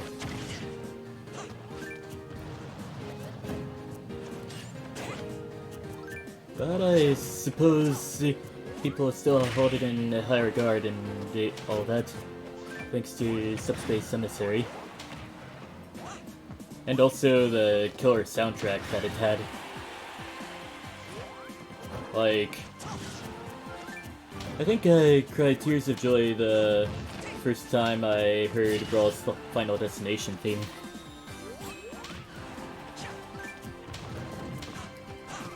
True, yeah.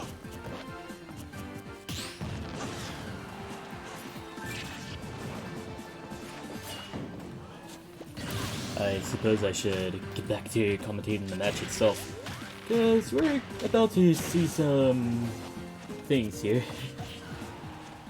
Anyways, Key right now has the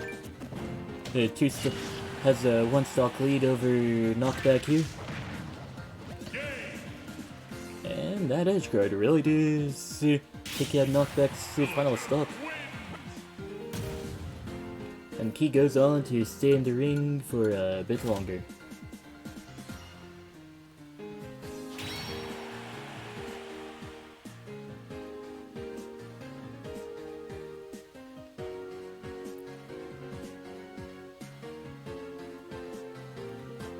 Oh yeah, I guess I have another one of those questions, like, how's the transition from Brawl to Ultimate treating you? Like, I imagine since there's a lot more matchups to learn and all that, it's just gonna be a bit more to absorb here. Flourishing, it came so easily.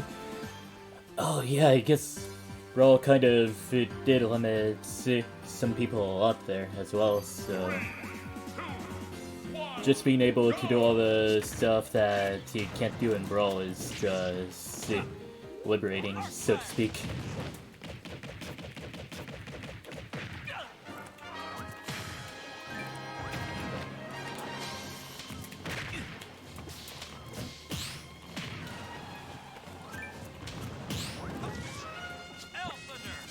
Ah, he pocketed the Elfender. And honestly, Elfender... Wait, he no longer has the Elfender? Huh. That's kind of wild, actually. Okay.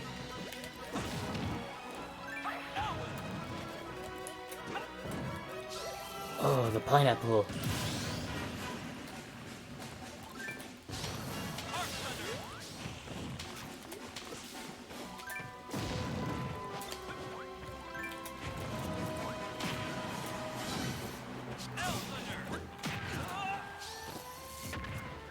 Didn't even see the pot go, and it tried to snipe me there.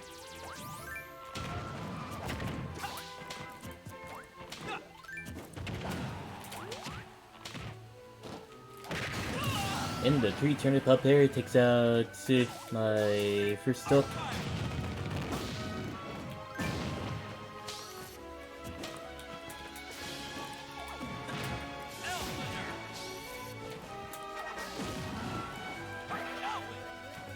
Fortunately,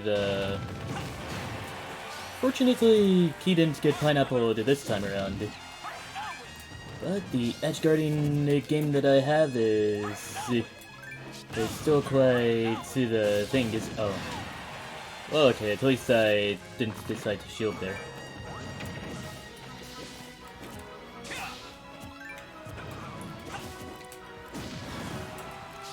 Yeah, that X should have hit there.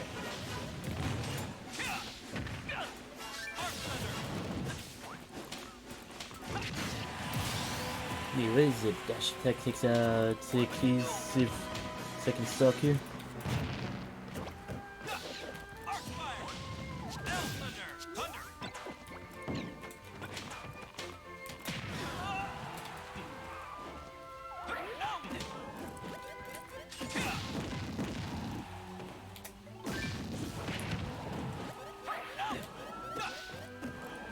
Alright, that came really close to a very unfortunate boss there.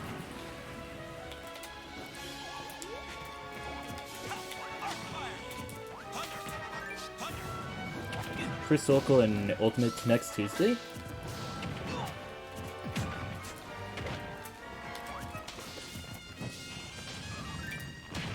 Top 15. That's honestly quite the expectation you set for yourself there, but yeah, if you're able to do it, by all means, go ahead and do it. Only like 30 gonna show up? Okay, yeah, top 15 is a lot more realistic now.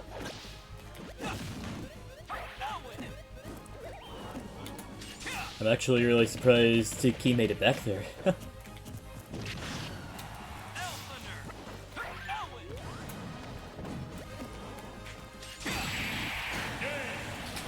And now the down smash takes out Key's final stock. The key to victory lies within. And yeah, that'll be it for that round. You're not MKLeo, but at least you're confident about how the tournament's gonna go. Please change teams. How do we change teams in one-on-ones?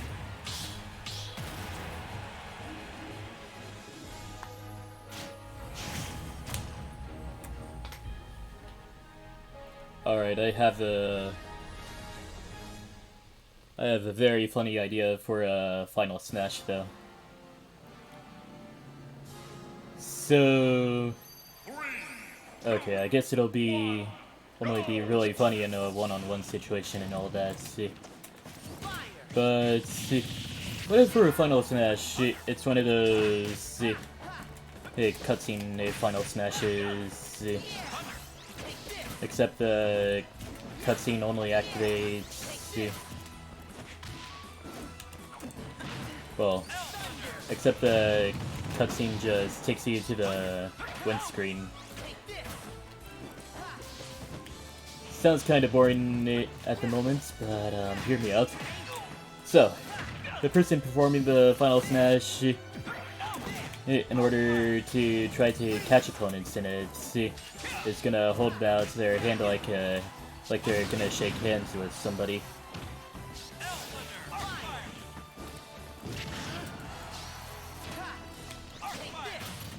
And then, whenever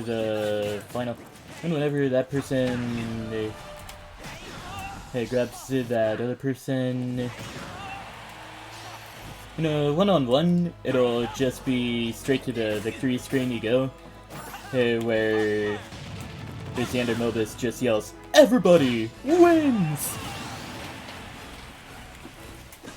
And it's just the victory screen of the character shaking that other person's hand. Of course, you're gonna have to try a bit harder if it's free-for-all and all that.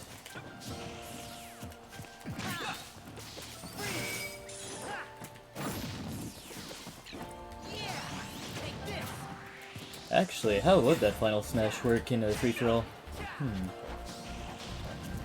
Basically, just being able to switch teams on the fly, or join each other in a team on the fly.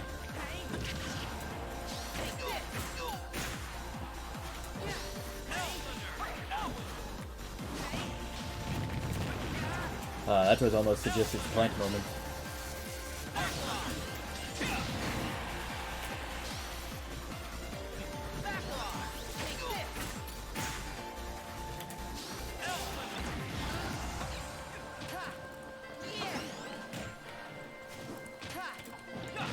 You?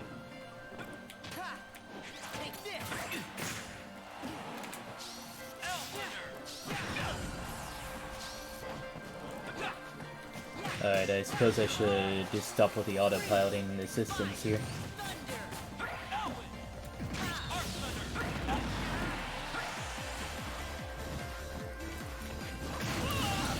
And the down air takes out my second silk? Yeah.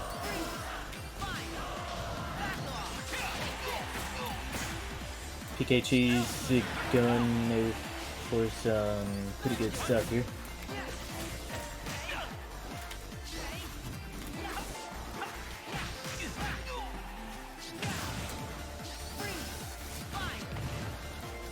Jumped right into the Firaga there. And the down smash takes out my final stock. Hey, you're both welcome back. Yeah, we're just holding these arenas. Nothing too new aside from a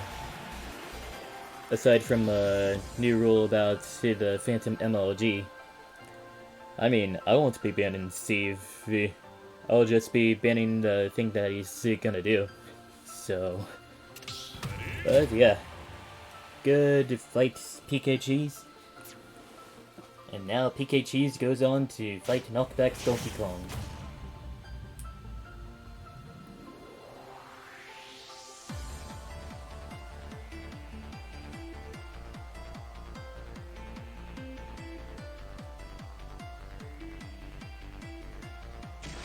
Onto Hollow Bastion we go. Ooh.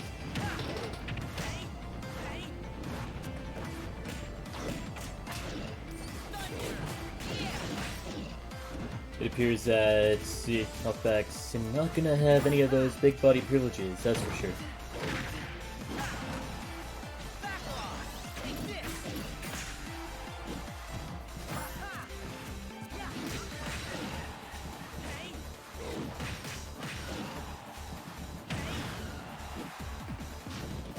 For a second I thought I saw the Rage Drive thing appear on Donkey Kong for a moment, and that got me a little concerned. Like, imagine Donkey Kong with Rage Drive. Except, instead of using down special to activate it, he used his cargo throw.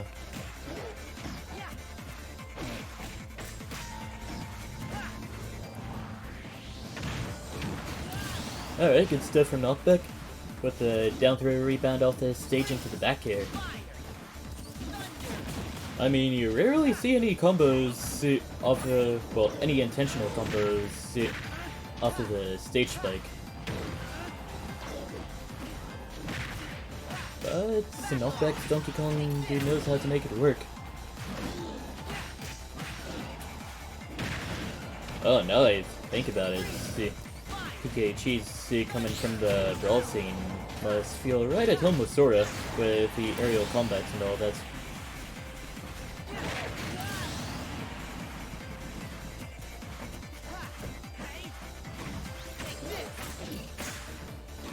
Except now PK Cheese has a few more tools than everybody else does, so...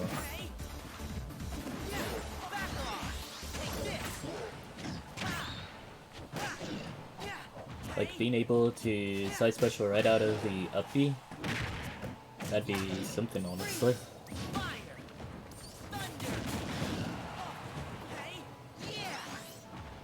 PK Cheese almost went for it all there.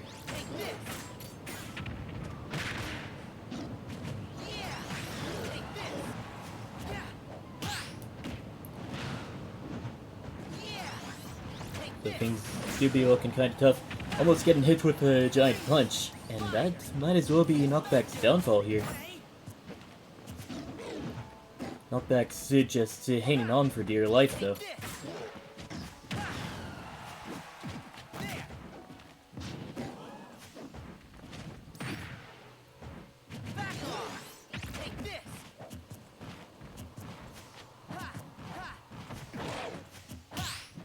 Just gotta utilize that rage that Knockback has to its fullest potential here.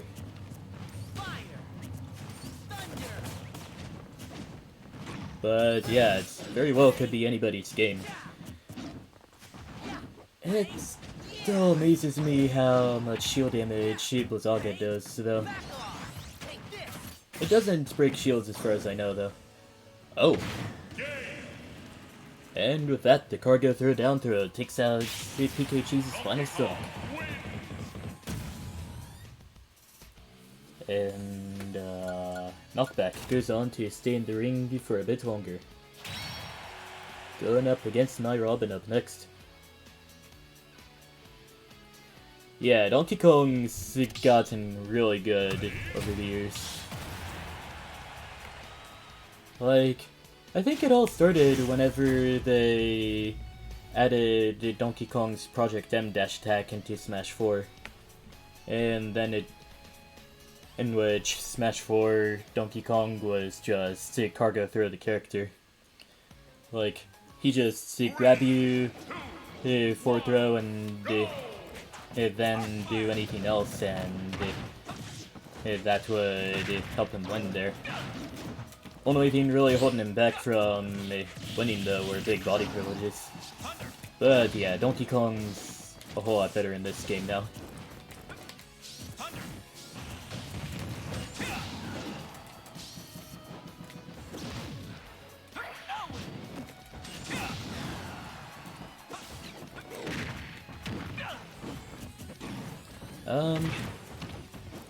Yeah, I don't think that worked according to plan there.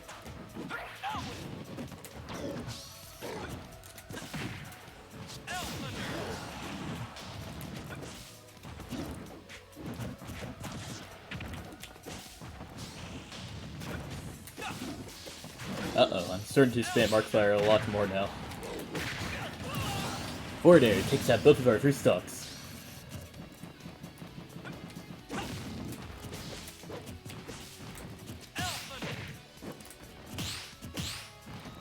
Oh, we got the double parry on the 11 neutral air there.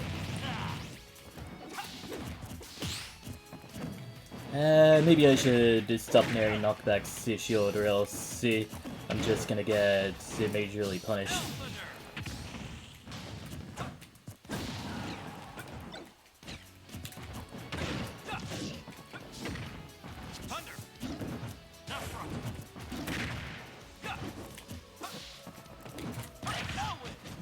Didn't mean to up special, but fortunately that I wasn't able. Could I have teched there? Huh.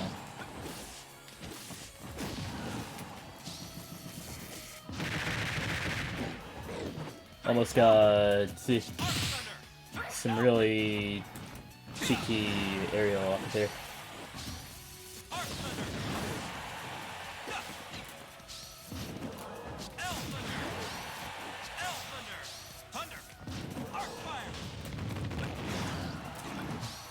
Unfortunately, I don't have my 11 sword just yet, so...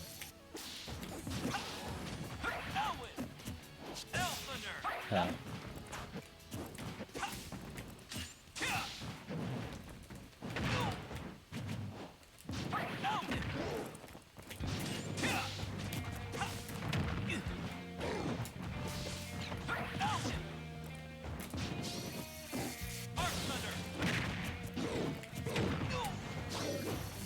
Yeah, looks like I'm gonna have to play a little campier here.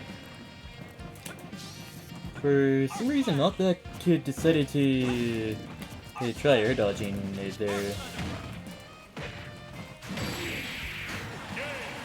And I guess a combo like that will help with KOing with Giant Punch a lot earlier than just headbutting Giant Punch. So yeah, good fight.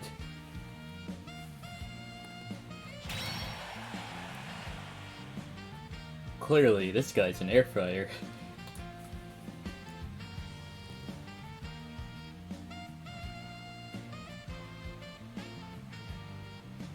Anyways, Knockback goes up against PK Cheese up next.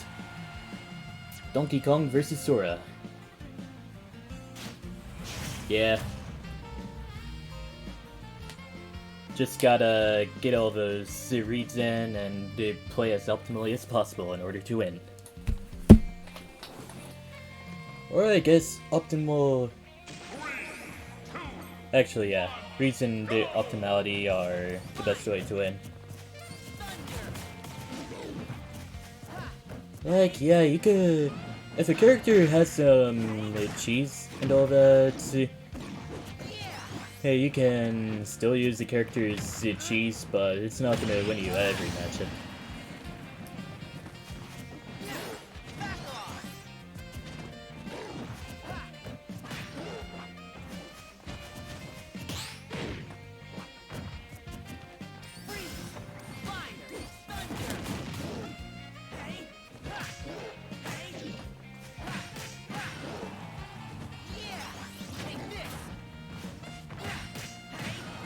PK Cheese is really doing this good damage on knockback though.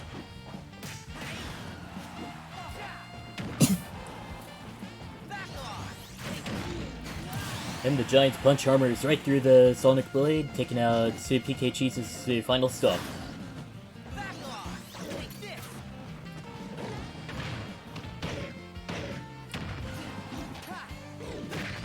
Oh, Oh, that would have been quite the KO right there. Giant Punch still misses.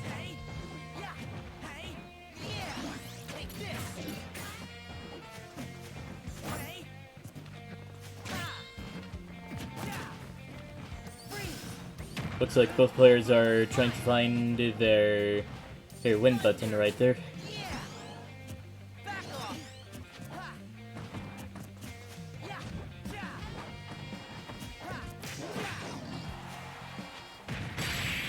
And the down net special takes out PK Cheese's final stock. Donkey Kong wins. And yeah. Knockback kick took out the final stock, and it goes on to stay in the ring for a bit longer. Pairs didn't work. Well, I guess no one really prayed there. It's really up to you and anybody who really wants to see you, and I just want to see a good fight, honestly.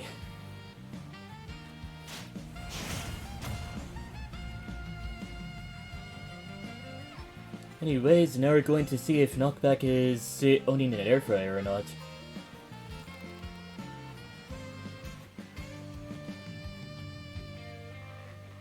Three, two, one, go! Yeah, that was probably a misinput there. But yeah, looks like we could be seeing hit pretty close to neutral here.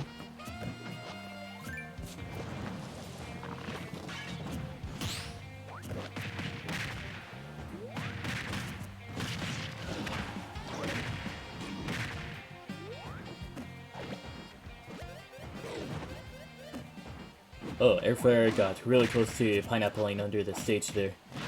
Fortunately, Villager knew exactly what to do there. Took me a bit to realize what that song was.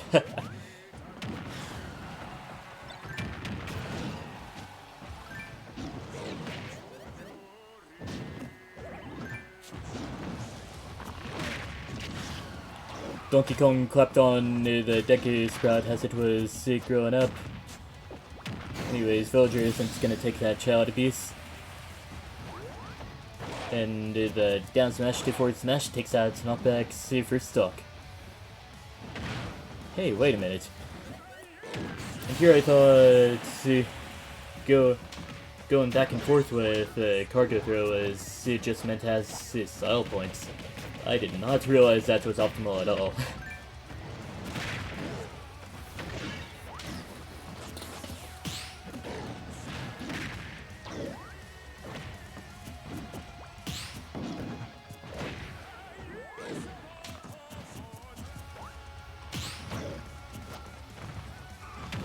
Looks like Airfryer is gonna try some cheeky stuff in order to get what they want here.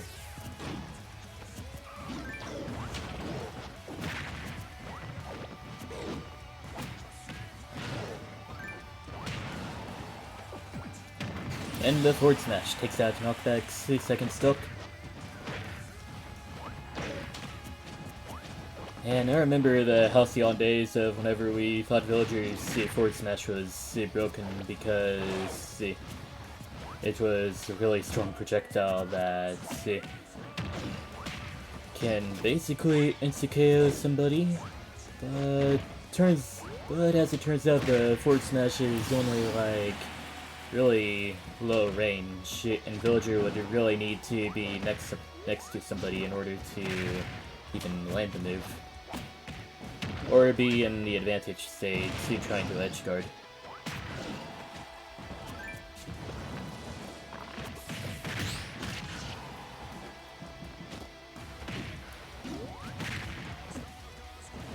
Anyways, I have a great idea on how to add a lot of depth to Villager, here while also making him mad broken. He can cancel any move with the pocket. And then Villager will just be able to drop a bowling ball whenever he wants. Airfryer has excellent movement, he understands tech. Donkey Kong's really good at spotting weaknesses and taking advantage. Yep, other words, we got a really good fight on our hands.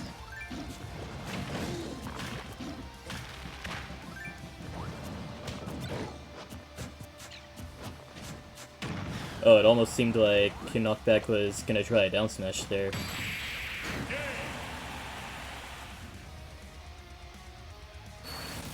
True, that is the TLDR.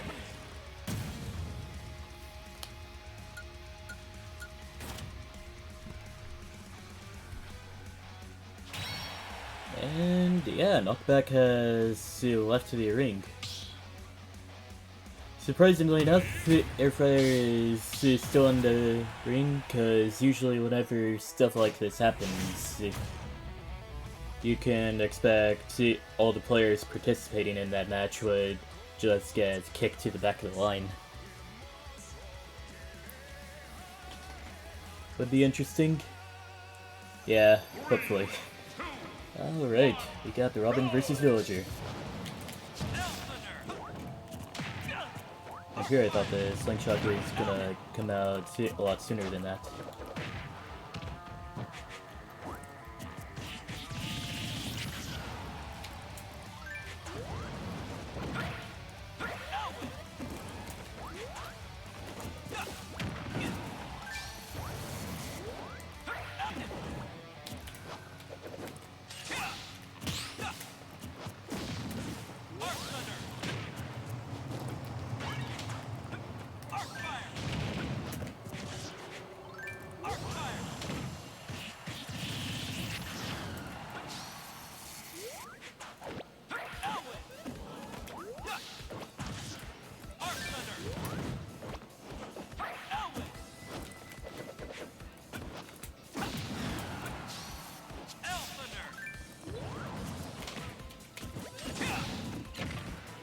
Was kind of hoping that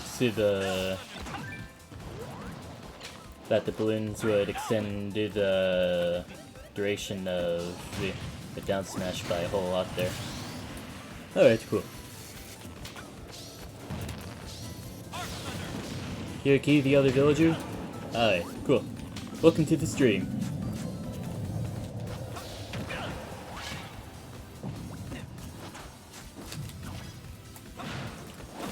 For some reason, I thought I already performed the down throw.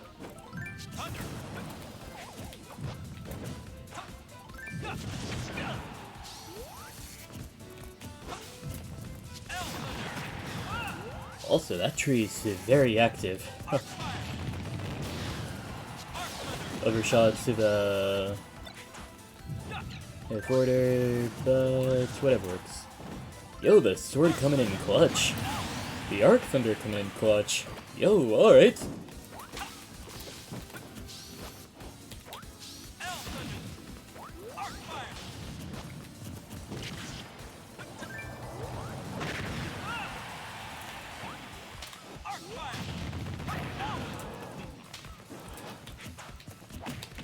Ah, right. Villager uses grabs so rarely. He thanks to the bad frame data on it, that you don't really expect it coming out. Anyways, I'm gonna take this.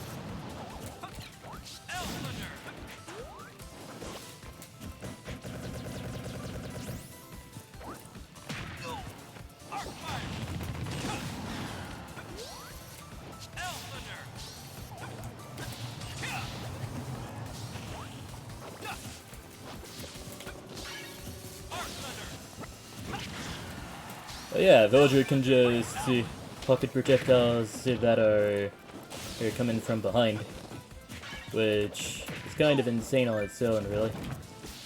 Right, just gotta...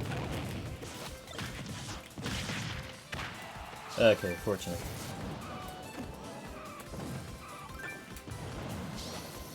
No, it may actually be time for the Thoron to come out at some point.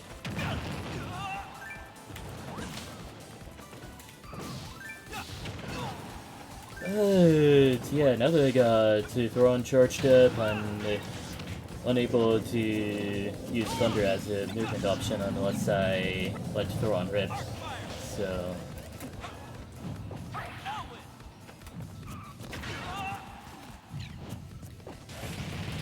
That was close. Hey, thanks for making sure that I stay hydrated and all that. It seems our fates are joined.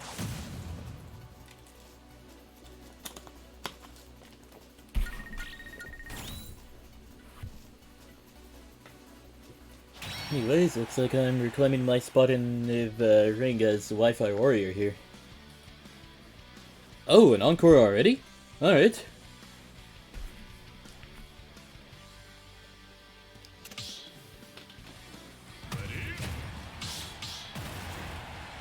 Also, yeah, welcome back to the stream, Harley Lick. El Pato. You're very late.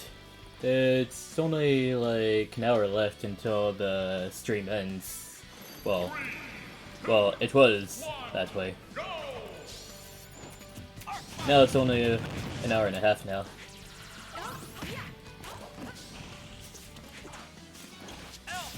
But, yeah, I'll still do the extra 30 minutes as Robin.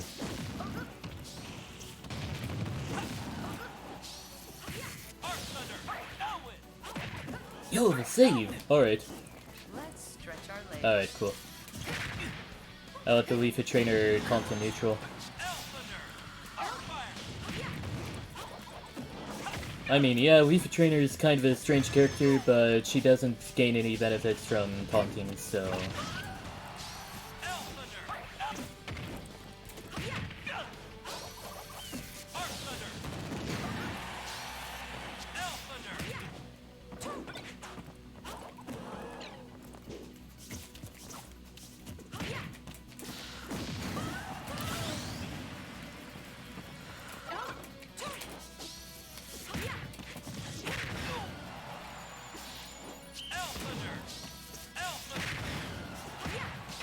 Oh, wait. Okay, we're good now. Ah, frick! Okay, we're good. El Bartos got the advantage down to a T here.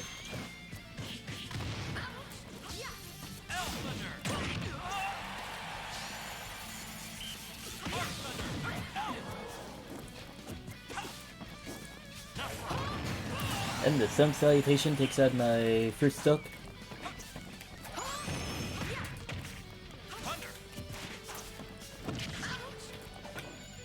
Oh yeah. I suppose I should also mention one other thing, PK Cheese. So... the stage list that I have here is in... well, okay, it does have all the legal stages in there, but... see, it also has some kinda controversial stages in there. Like, I suggest looking at see, the stage list that the event is gonna use before you decide to counterpick to WarioWare or something. So, you know.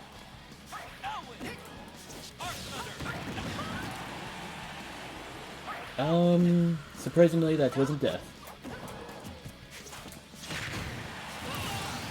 Anyways, the dash attack takes out my second stock.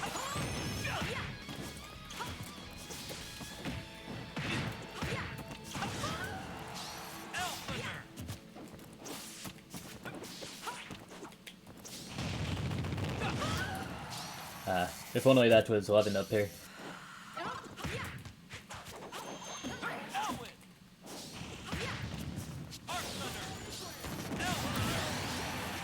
Also, yeah. I remember in one of the patches for Ultimate, they buffed the range of Robin's Arcfire. Like, by a whole lot. It seems our fates are joined. And I don't remember if there was any changes to his other projectiles.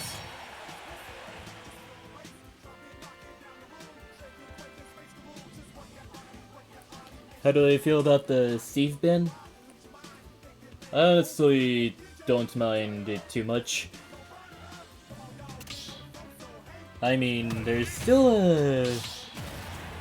still kind of waiting for everybody's verdict on whether Steve should be banned or not. I just decided to just ban the tech that he's getting banned for, and that's all good.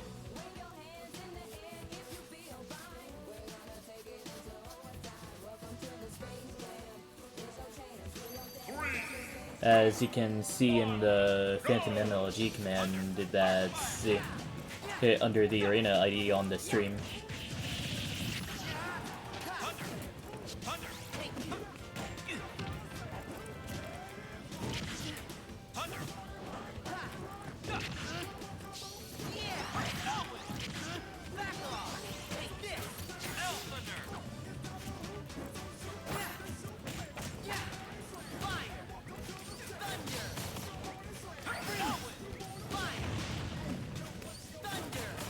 I mean, I don't know anybody who was really sad that Steve might get banned. Like, with the stuff that he's able to do with the Phantom MLG, and also with all the stuff that he's infamous for before. I really understand. I mean, I advocated for not banning Steve mainly because the characters that I play as already went against Steve, but I guess it had to happen at some point.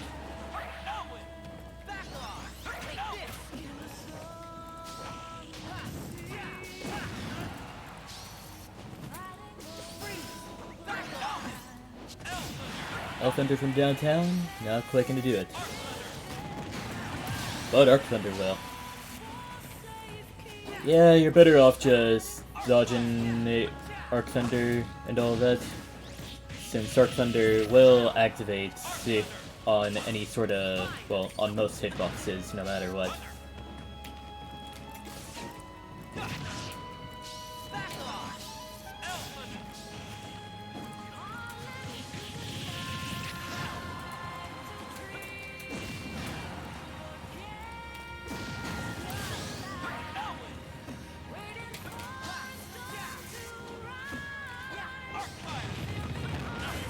Ah, missed the Nosferatu.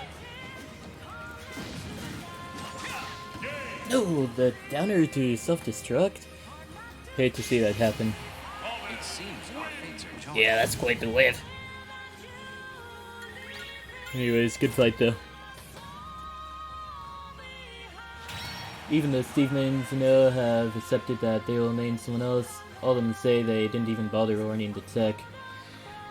Yeah, see what a lot of people mean? We're kinda just jumping the gun on this. Of course, as I might have realized in earlier instances, there will still be some people who will do literally anything to get a win in.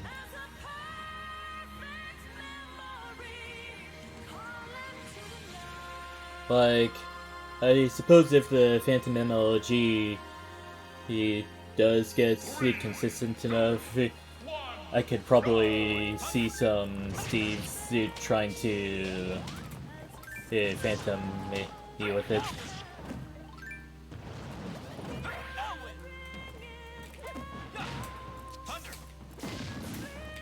Mainly since, as far as I know, Robin's actually the hardest matchup for Steve, which is insane because Robin never wins any matchups.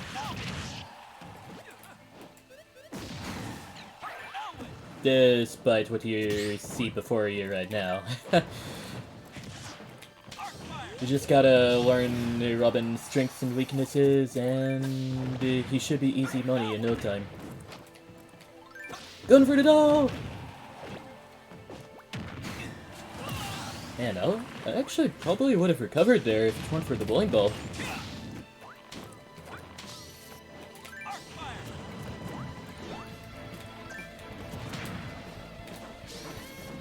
But yeah, if you ever see my Robin on a quick play by chance, fighting against the Steve, I do my best to show no mercy, just to make sure that Robin continues winning the Steve matchup.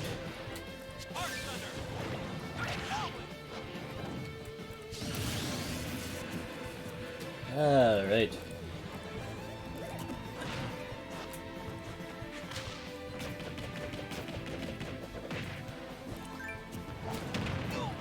Alright, the way to bait out the shield and all that.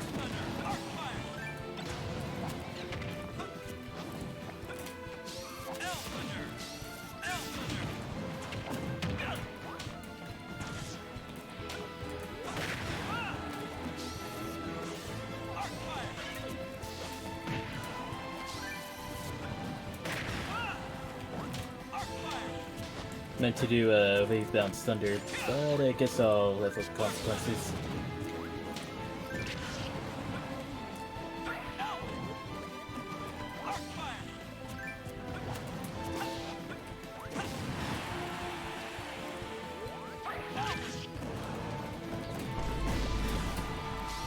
Third Vine Boom made today, and I don't think that hit very much. Oh, frick, I didn't realize Q was on there last stock there. The key to victory lies within. But yeah, that's a pretty good fight.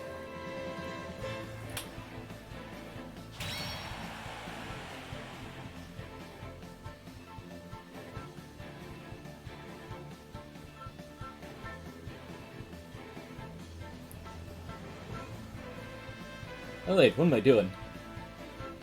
I'm already gonna play Robin for an extra 30 minutes anyway. Is it better to practice with people or in training mode? If you want to learn matchups, practice with people. If you want to practice specific tech, then practice in training mode. Mainly since Smash Ultimate's training mode isn't really up to standard compared to some of the other fighting games nowadays. There's even some mods out there that are specifically made to make Ultimate's training mode a lot better. Like, I don't know how they're able to do that, but they made it so that the game literally calculates the frame advantage that you have whenever you hit somebody's shield with a move. And no, it isn't some sort of dictionary being like, okay, so this move is this on shield and that move's that on shield. No, it doesn't pull from the library at all. It literally just calculates the frame data of the move for you, and that's just insane. But yeah, there's also safety states, and then you can also tell the opponent's CPU what to do after getting hit or something. That was too soon. But yeah, the only reason why I don't have mods on my Switch is because I can't really, well, I can't mod my Switch at all. Which is actually kind of good, since I found myself getting distracted a lot through working on side projects, while also working on a project code for Smash for the Wii U, so yeah. Have a good day. Alright. You too, Key.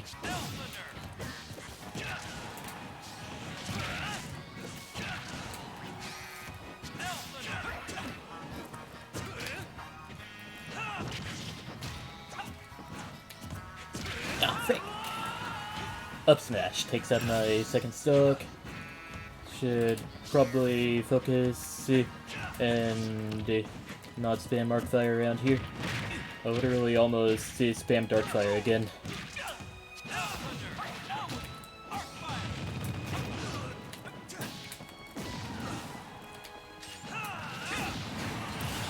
Kinda surprised that Ether didn't reach me there.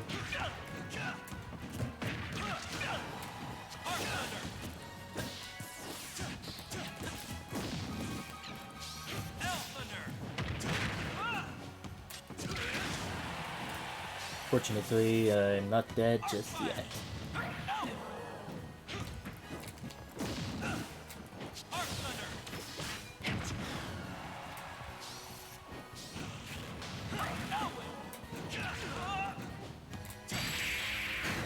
Now I'm dead just yet. Anyways, the ether, the eruption takes out my final stock. And Harley Alex Random goes on to stay in the ring for a bit longer. Good fight.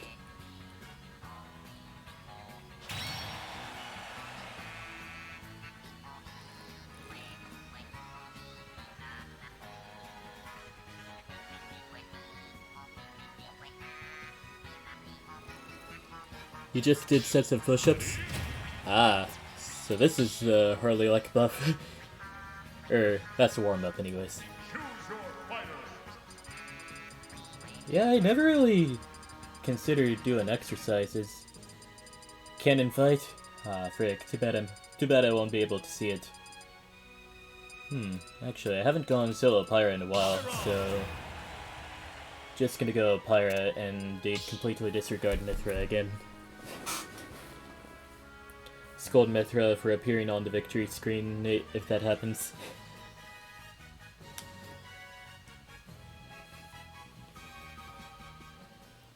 Well, I guess this gives me more opportunity to talk about some other stuff.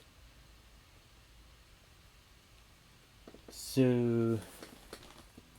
Oh, you picked Pyra too? Insane.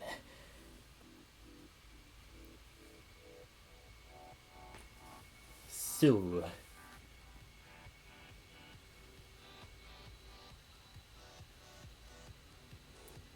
Actually, I think I already talked about Octopath Traveler 2 quite a lot in today's stream. So yeah, second main. Yeah, Aegis is honestly pretty good as a secondary. Just a lot of the top tiers in this game are really good as secondaries. Unless they take a lot to learn, then in that case, they're not really good secondaries. Like, I once tried to secondary Shulk. Well, okay, I once tried to main Shulk, but then he dropped to a secondary, but now I just don't play in any... Alright, changing plans, we're going Shulk. Cause I know I haven't played Shulk in a while.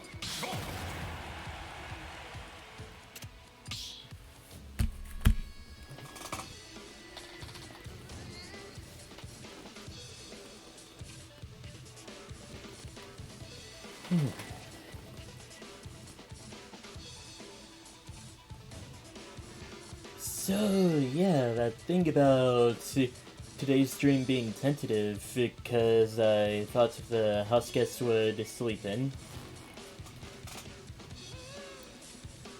So, as it turns out, he actually had to leave early this morning, so things kind of worked out, I guess.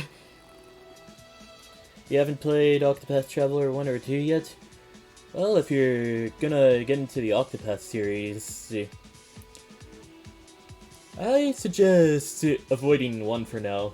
Not because it's bad, but because the sequels really trounce the 1 as far as quality goes. Like, if you're looking for a... If you don't have enough money to buy Octopath Traveler 2, but want to get a general... You know, that is a canon matchup. If you want to get a general idea on what Octopath Traveler is, but don't have enough money, you could just play... Well, you could get the mobile game Champions of the Continent. And... I just now read what was it just put down in the chat. That's kind of concerning, man. 3, 2, 1, go! And you're dead.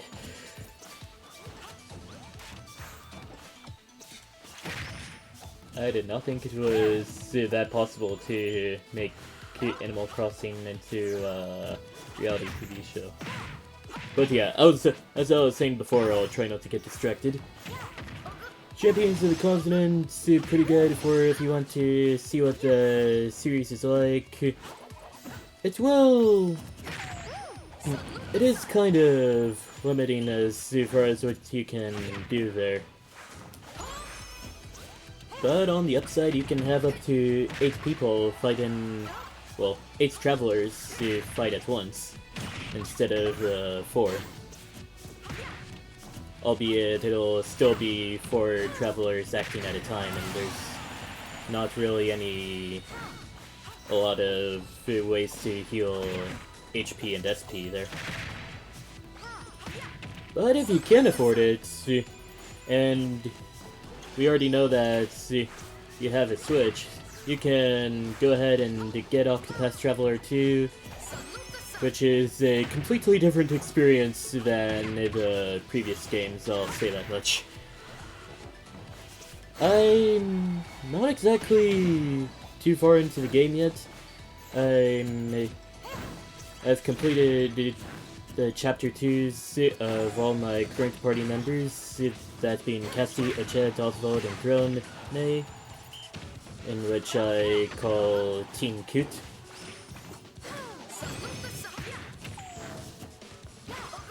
But yeah, everything's been really good. Only reason why I won't be enjoying Octopath Traveler 2 at the moment is because of my own life choices. Him making me think that it was a good idea to do Cassie's Winterbloom a chapter before her Sai chapter. Chrono Cross Remaster is excellent if I've never played. Well, that's good to hear. I've never played it. In fact, I keep on hearing about Chrono Cross. Just kind of wondering what that's about. And he's dead. Work towards strong, firm abs. But yeah, Alberto goes on to stay in the ring for a bit longer. Jonah PK Cheese up next.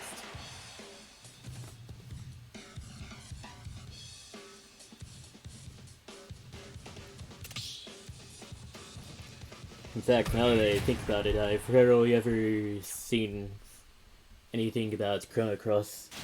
I guess I could look it up on my phone real quick. 3, 2, 1. The Chrono Cross Remaster.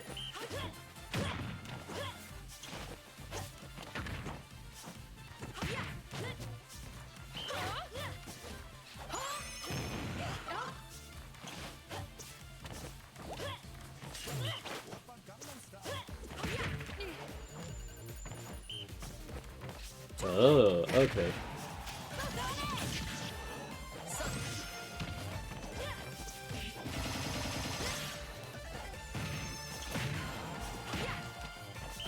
So yeah, I can definitely see there's a lot of interest and the hype surrounding a Chrono Cross and all that.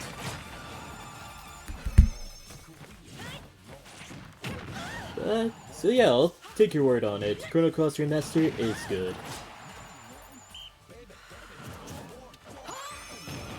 And chances are it was probably just announced in a Nintendo Direct not too long ago.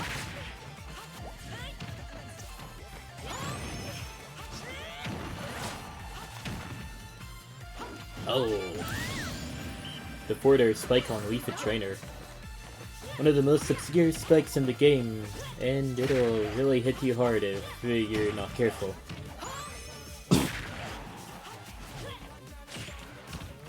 Seems El Barto is gonna try to go for the forward air spike. Oh yeah, speaking of which, Wii Fit Trainer also has spikes on her side special and her down air.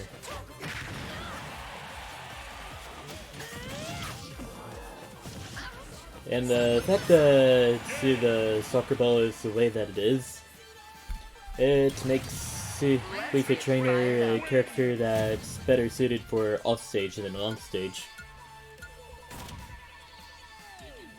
And considering that you have to lose stage control in order to even play Wii Fit Trainer effectively, then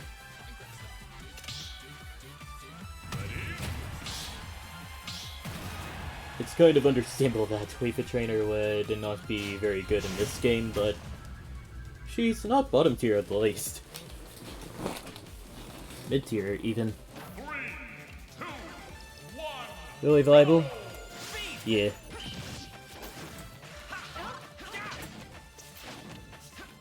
Anyways, I'm gonna do a whole bunch of mashing real quick. No way! Jab 3 hit, but not the forward tilt? That's insane.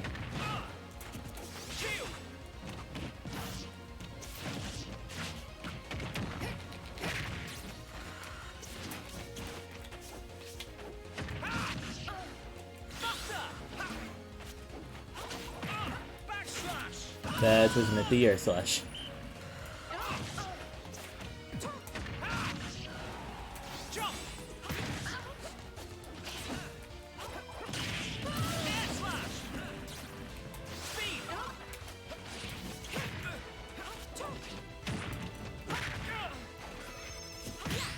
Thought that was a fully charged Sun Salutation for a moment, and I was just so prepared to shield that.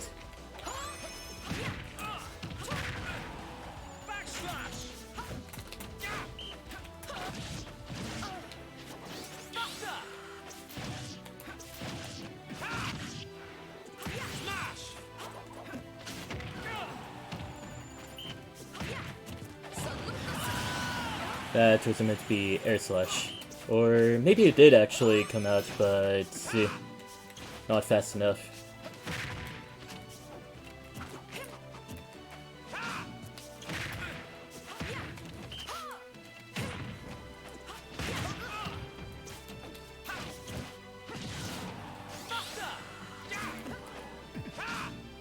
What am I doing? I should actually be using the Smash Art. Somehow I managed to hit Wii Fit Trainer's back with that backslash there.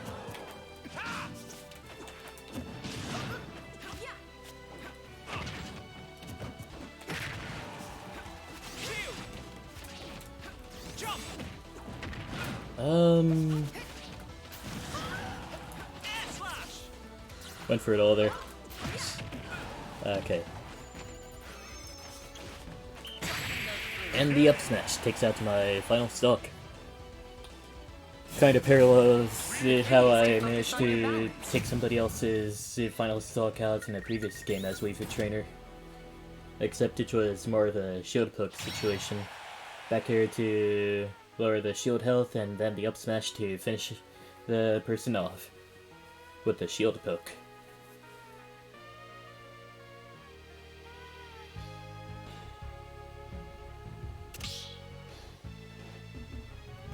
Anyways, we got El Bartol versus the Air Fryer.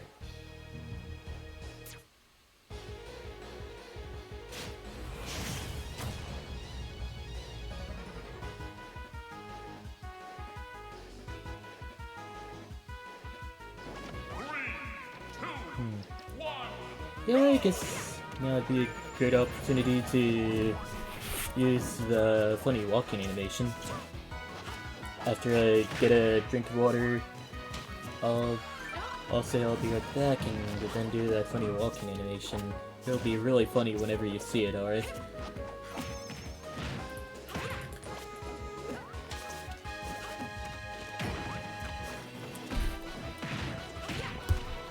Alright, I'll be back.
and glutes.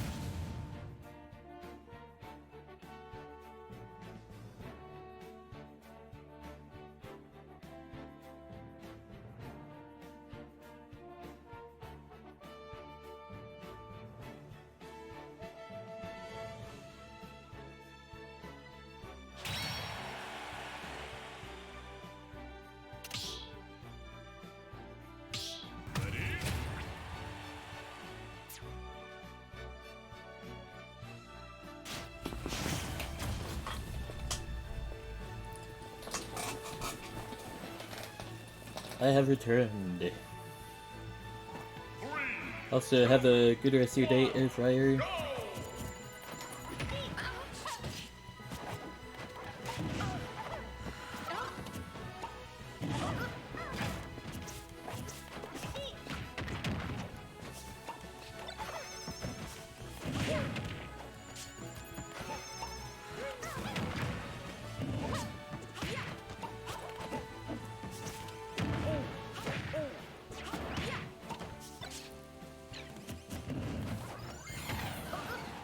But yeah, we're now seeing the match between El Barto's Wii Fit Trainer and Libre's Banjo.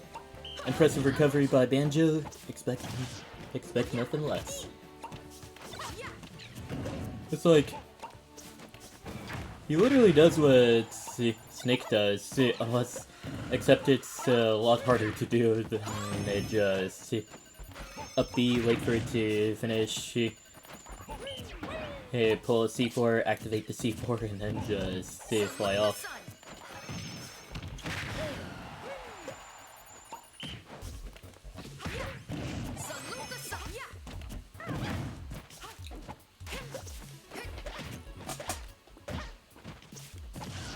The day we get another Banjo game is the day you're reborn.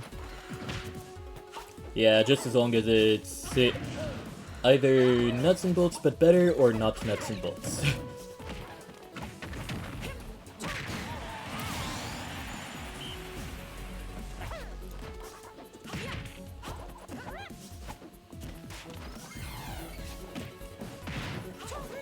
You say not nuts and bolts? Sounds good.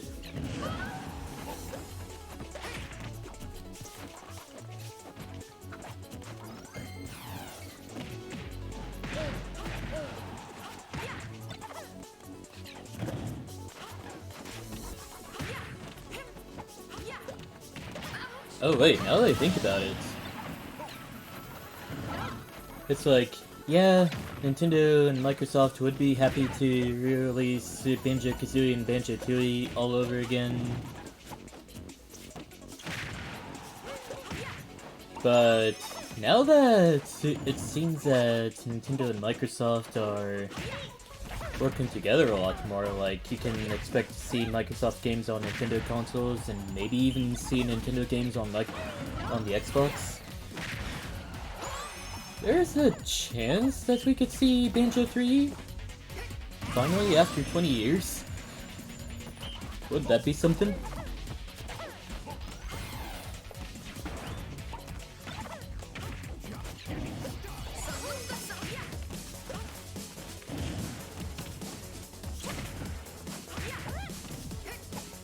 Or maybe...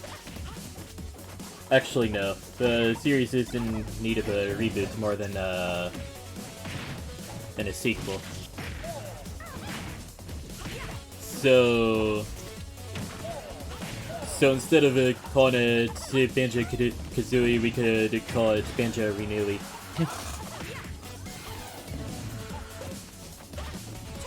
Do you believe Nintendo would let some first parties go to other consoles? That's what sells consoles. I guess, yeah. And also, welcome to the stream, Muddy GG's. I'll just call you Muddy.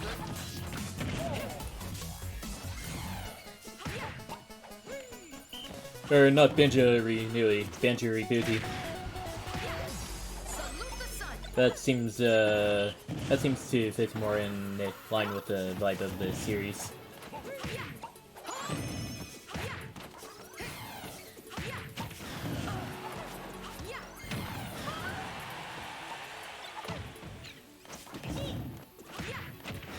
Oh, Libre's out of Wonder Wings for the entire game now. Salute the sun. And now it's just up to Libre to just get some really good stuff off of El Barto. Incidentally, it's kind of hard to take out. Well, it's kind of hard to KO with both of the characters here. As we just saw with Wii Fit Trainer against Banjo. Tucked in. Yeah, Banjo was at around 170%. But I guess El Barto manages to make it work somehow. Anyways, we got the Wii Fit Trainer versus Harley Lek.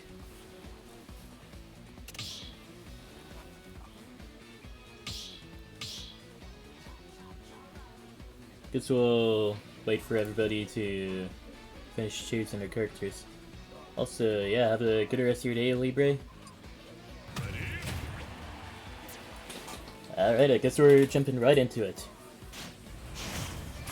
Wii Fit Trainer versus Sonic. 3, 2, Alright, fair enough. go! But yeah, on stages like WarioWare, we could be seeing some really early KOs.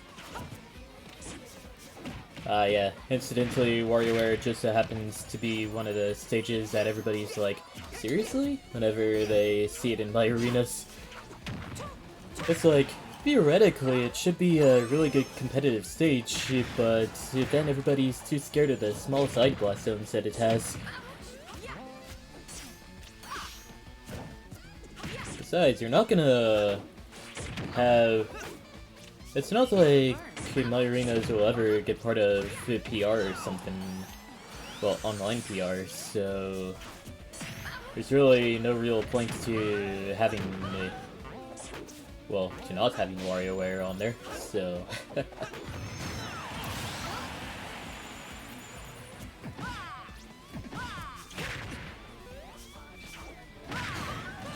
Anyways, the forward smash takes out El Barto's first stock.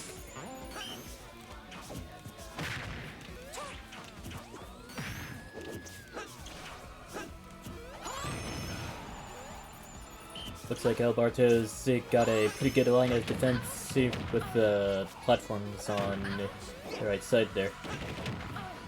That is until Harley just nettled him out of the platforms, and looks like it's back to square one here. Yeah.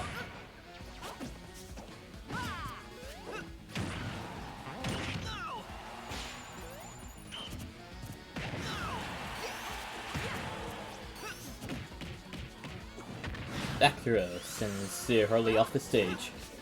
And even on WarioWare, it seems Wii Fit Trainer has commentator's curse. Back in the day, we only played Final Destination. One of the options the game gives you, you can make any stage flat. It's just wild. Yeah, despite all that, we rarely see any Final Destination forms of any of the stages here.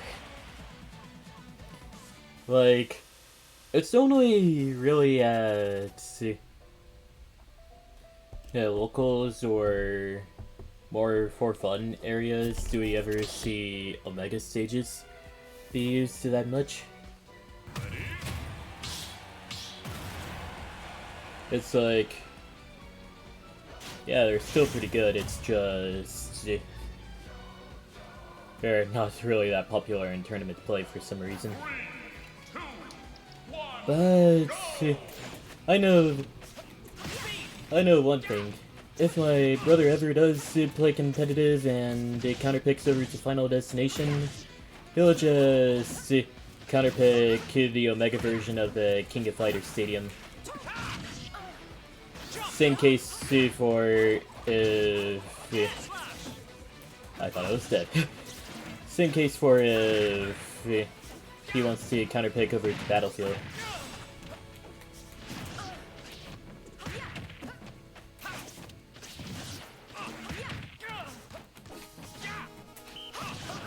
Almost died there, wow.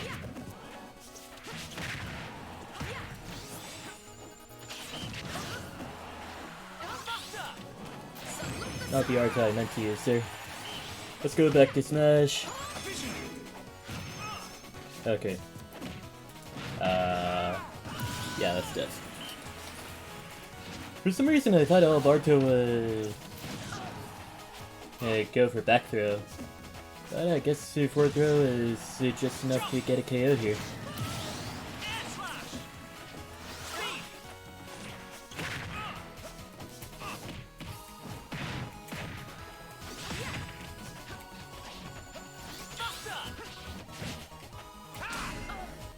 Oh, that's...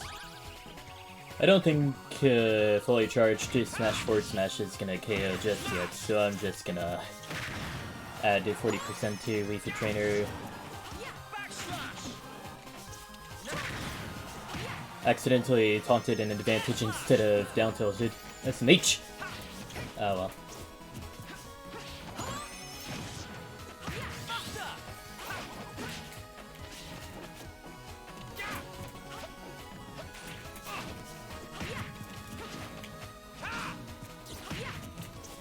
Now that I think about it, there is an option to unmap taunt as your buttons.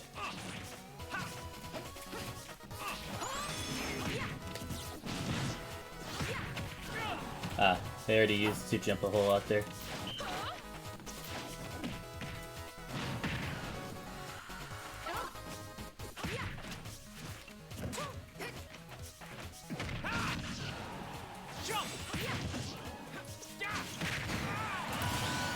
And the dash attack on a jumped up Shulk takes out my second stock.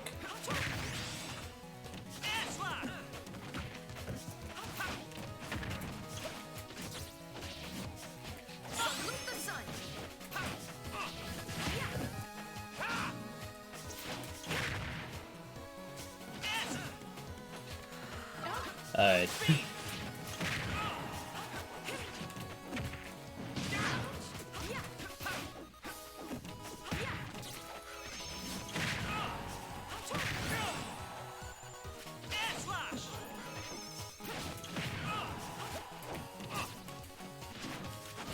Yeah, fair enough. Alright.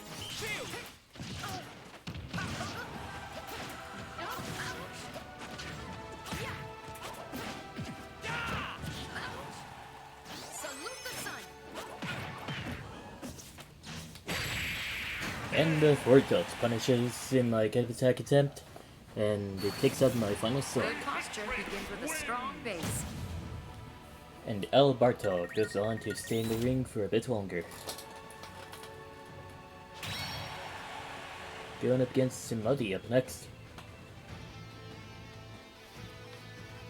This might be my first time seeing Muddy play, so let's see how this goes.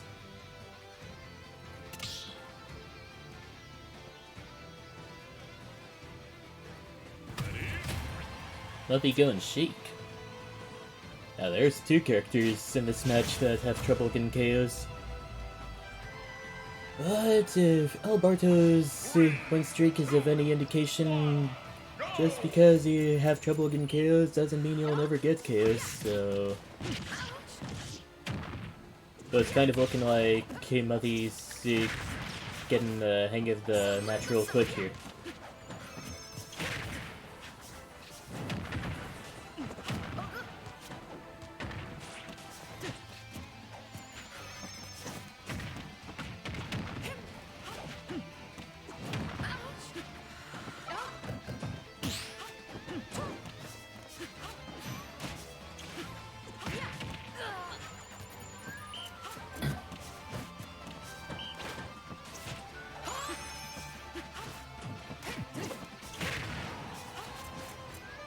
Actually, now that I think about it, Sheik would probably be the best character to put Wii Fit Trainer side special on.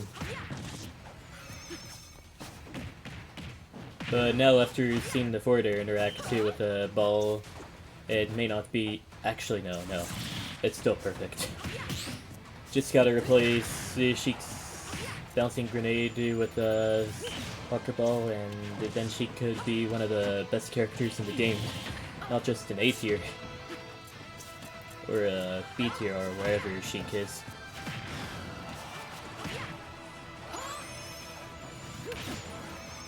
Actually, is Sheik an S tier?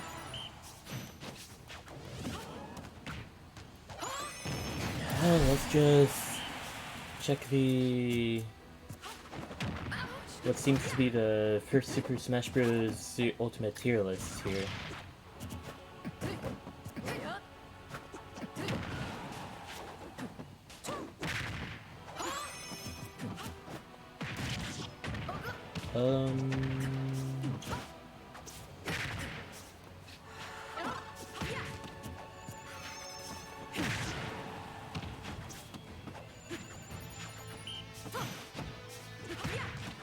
How good did...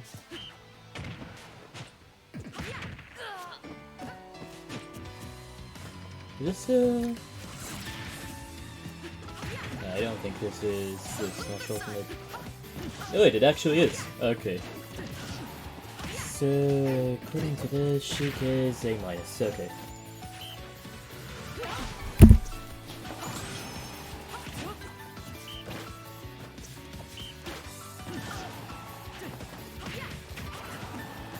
Anyways, let's get back to the match here.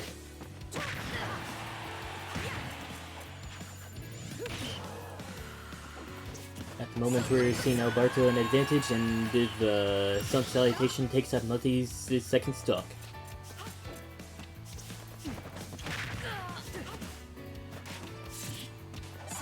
I also just realized that the song that's playing right now could very well be an anthem to the fallen Steve, if Steve does get banned from all regions. But Muddy manages to get the first stock with the back air. It only looks like the momentum will only be carrying Muddy forward from here.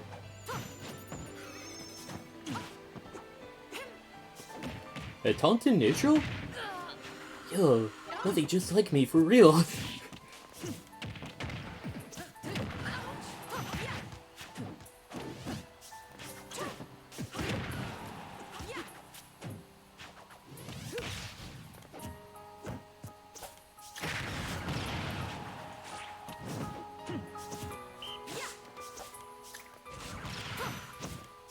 But yeah, Muddy really do be looking for a quick KO here.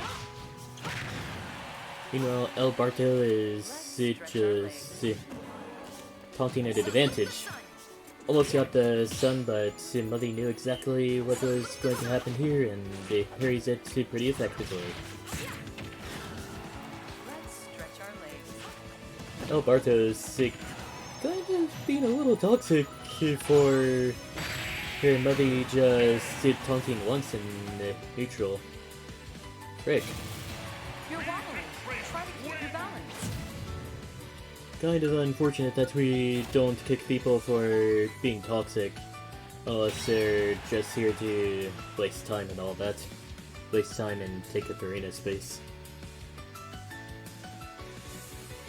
The taunt was completely inadvertent. I thought you were saying that he did the taunt intentionally after all. Yeah, I didn't think he did that taunt intentionally either.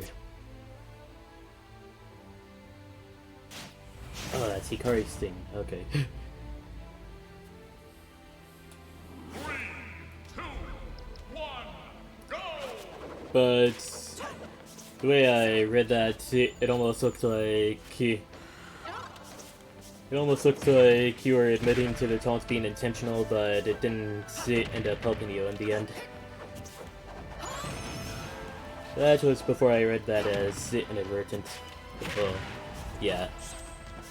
Inadvertent. Yeah. You never see that. You never see inadvertently getting used outside of being an advert. Just But you always see it getting used as an adverb, not as an adjective.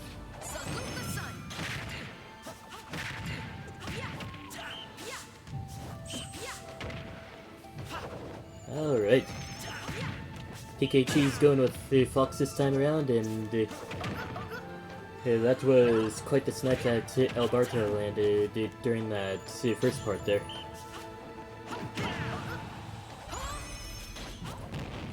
Now that's a reflection right there.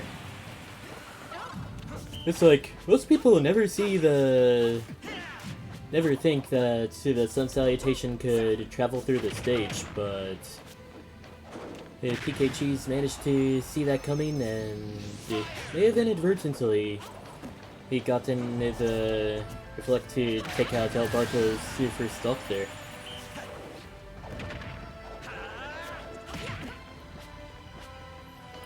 But Alberto gets a drop on PK Cheese another time, and it goes on to fight out to the final stock of PK Cheese.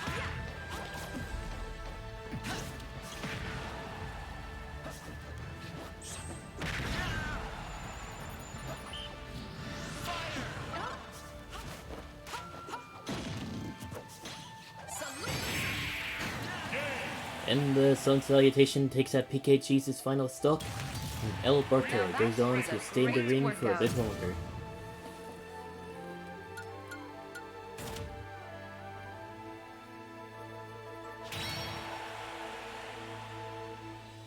Going up against Harley Like up next.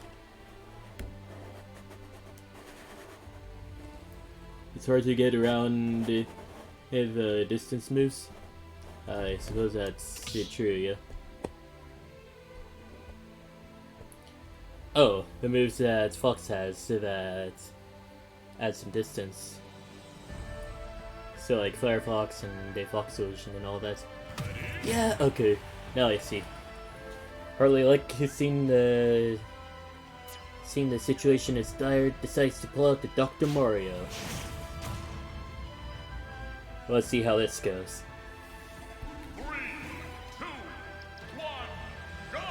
Onto Yoshi's story we go.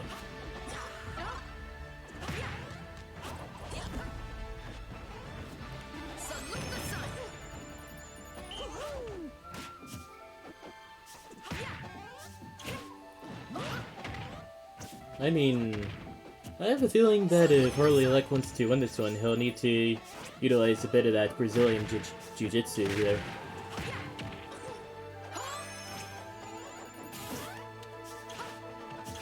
By that I mean the cape. And all that.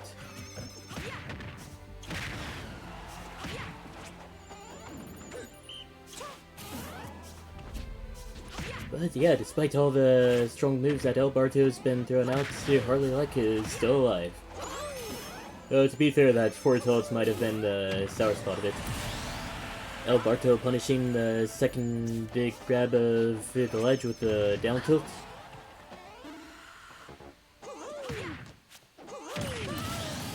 And the down air from Harley Elec takes out Alberto's first stock.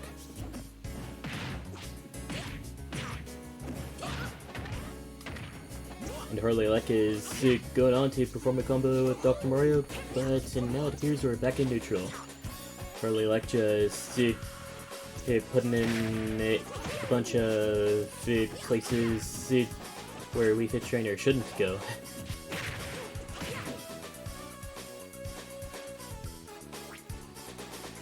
Ah, well that's unfortunate.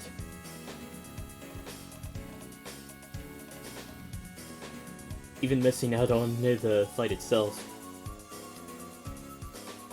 Well, I guess only time will tell whether, well, who wins this fight, honestly.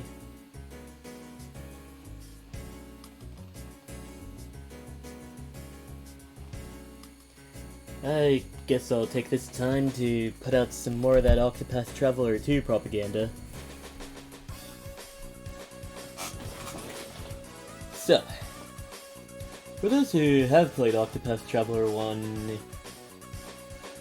going into Octopath Traveler 2, you may notice that there's a huge lack in the area of effect elemental abilities. Like, most everyone, aside from the Scholar class, it now just has a single target elemental ability.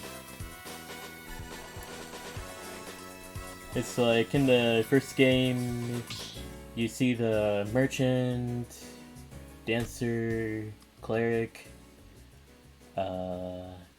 Actually, that's literally it. You see the merchant, dancer, and the cleric have both a single target elemental ability and a multi-target elemental ability. Which I guess is fine and all, but most of the fights in the first Octopath Traveler will involve you fighting multiple enemies at once, so you're most likely gonna use the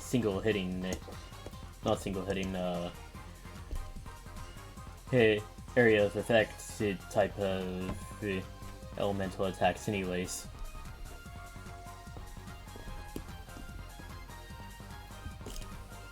And it was even kind of worse with the Scholar, actually. Yeah, the Scholar may have all area of effect elemental abilities, but whenever you unlock the double hitting elemental abilities in the first Octopath Traveler for the Scholar, those single hit abilities would just become obsolete altogether. So, yeah. Fireball, Ice Wind, and Thundershock, I think the ability is called, are good and all, but they just got outclassed by the better double hitting versions of the moves.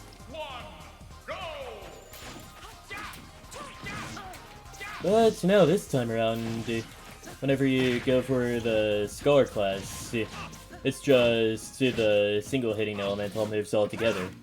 Although you can still access the double hitting elemental moves. It's just that you'll have to apply a buff to yourself that would make it so that those spells that the Scholar has will hit twice instead of once now. Which I guess works pretty well. No need for a bunch of redundancy, am I right? Anyways, I should concentrate on the match at hand. Jumped up there. Forward air takes out El Barto's first stock, and then El Barto returns the favor. El Barto's trying to generate some aggro real quick.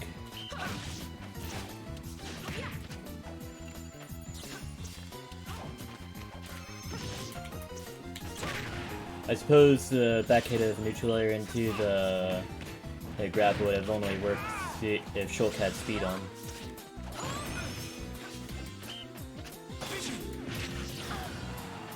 Yeah, Shulk's counter lasts is so stupidly long, honestly.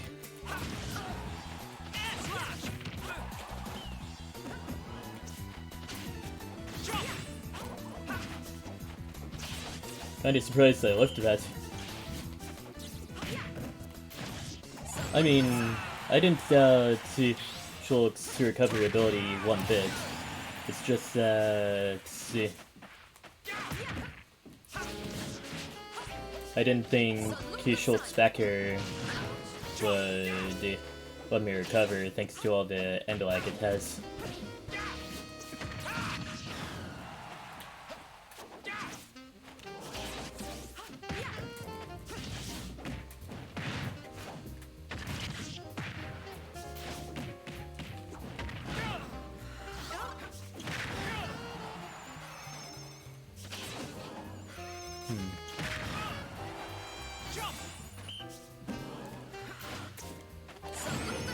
Yeah, That jump forward there was almost going to get Wii Fit Trainer there.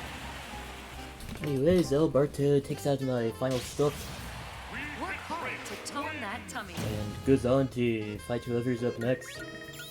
El Barto must really hate Shulk or something. And yeah, have a good rest of your day, PK Cheese.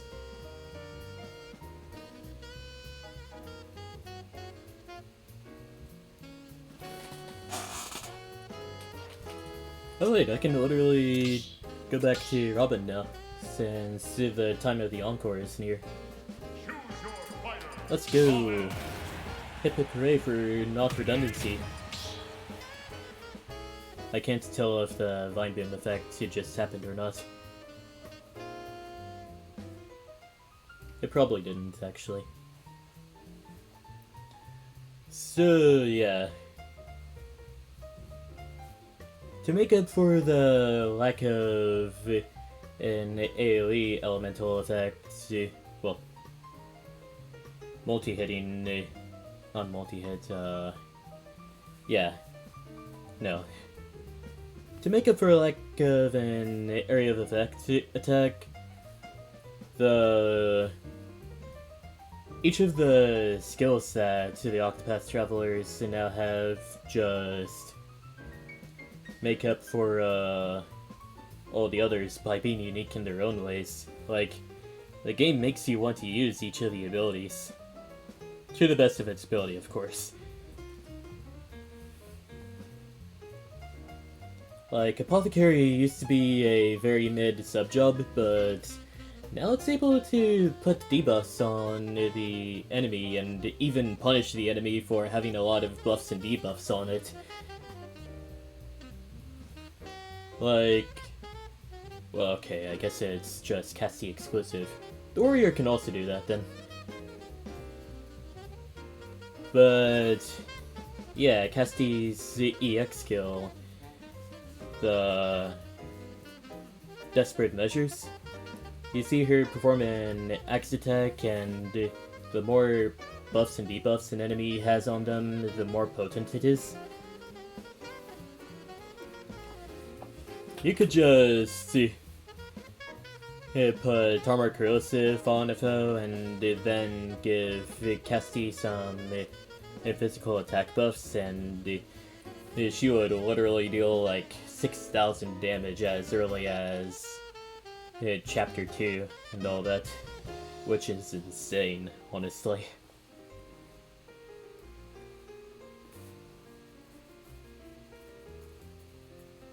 The storylines are also a lot better in 2, and also a bit more in-depth.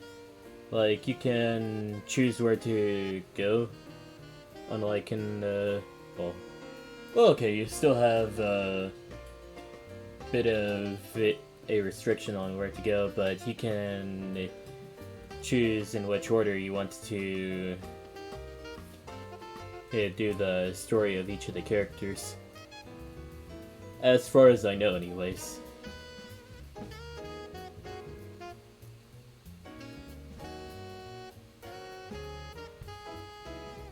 Like, the characters, most of the characters that I chose, that being Casty, Ochette, and Throne, they have multiple routes on how to achieve their goals and all that.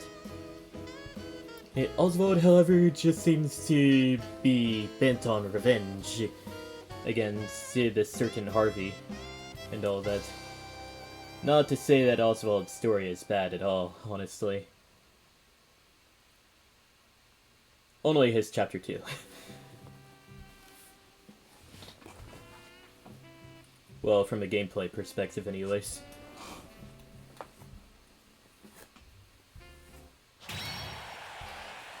Anyways, El Barto goes on to stay in the ring for a bit longer, going up against Harley Leck up next.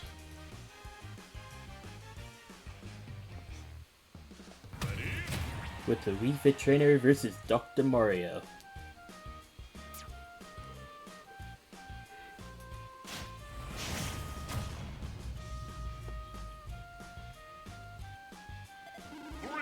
Onto a small battlefield we go. Go!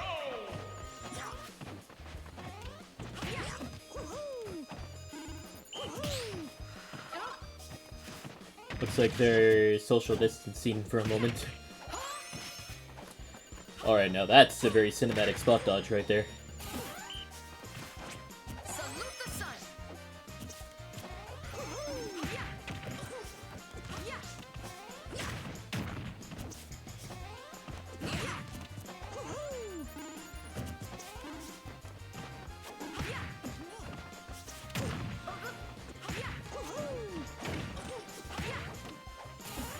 Both players really going at it at the moment.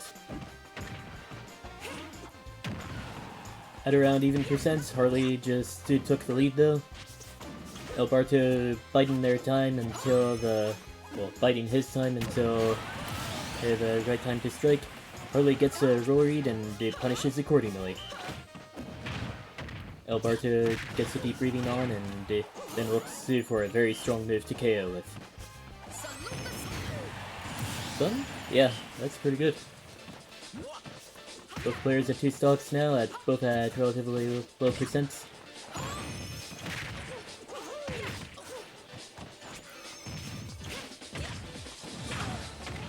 And I was about to say, though it looks like it's Alberto's turn to get the advantage now. Harley did just land a combo and also a roll read up smash off of Alberto there.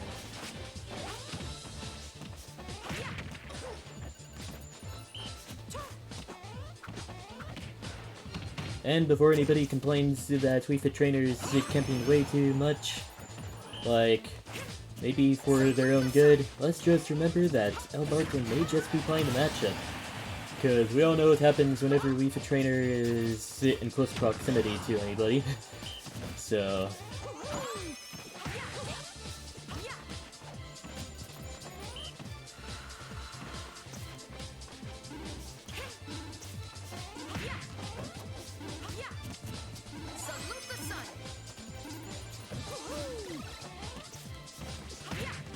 Now Harley Leck is playing the matchup the other way around. Which is fair enough, because he does have the lead after all. And a lead that will satisfy the game. Incidentally, at one point, there was a time where Smash Bros. Actually declared the winner based on the percent differences and all that. Don't know if it still happens in this game, but in Smash 4 at the least, during the tournament mode, you can actually win if you have a percentage lead and not just a stock lead. Only in the tournament mode, which is only accessible if you had online.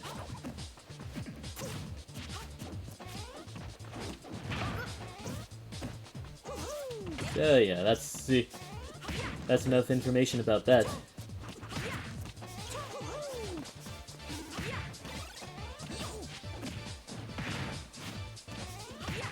Never mind, I have more to say about it. I guess the main reason why that feature never made a return in any later Smash games is because getting a lead based on percentage actually made players a lot more campy, and as we may have known with how Sakurai wanted the Ultimate to be, the campiness is just no-go.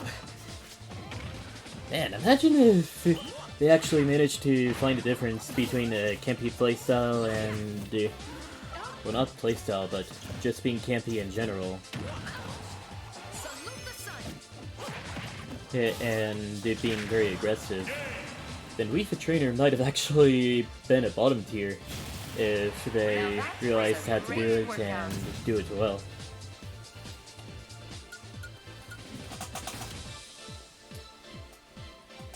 Yeah, understandable. But yeah, that was a really close match. We could still get Alberto yet, that's for sure though. Alright, time for me to reign over this arena again. If conditions are met, of course. we got the Wii Fit Trainer versus Robin. And I've got half an hour to reclaim the title.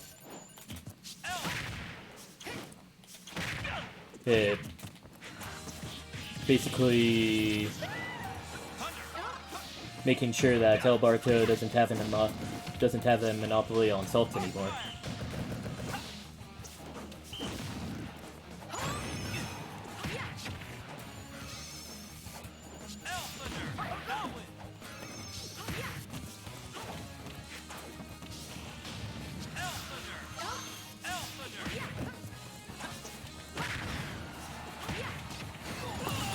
Didn't spot dodge in time.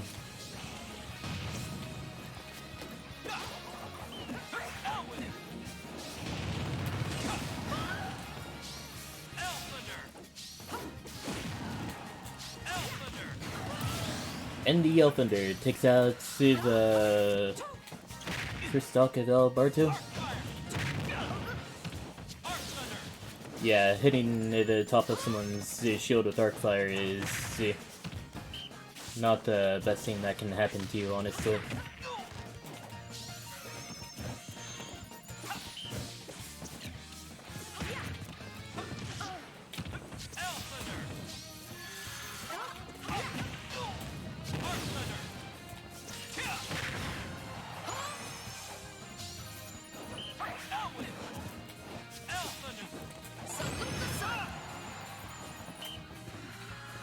Alright.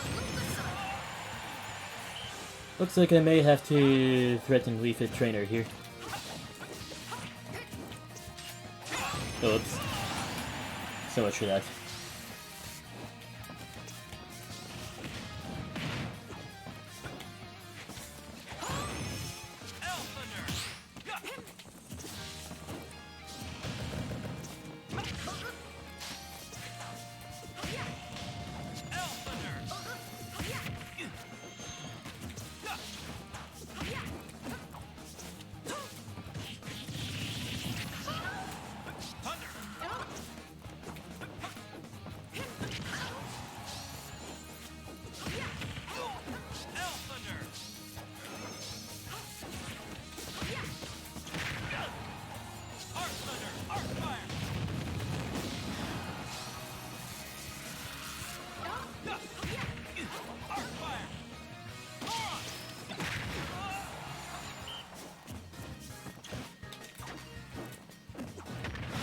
Back throw.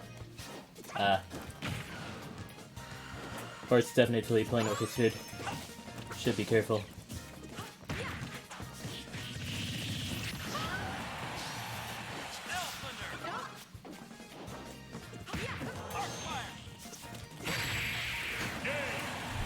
And I thought I would get the grab there, but guess I was just too slow. Skill issue on my part. Anyways, well played.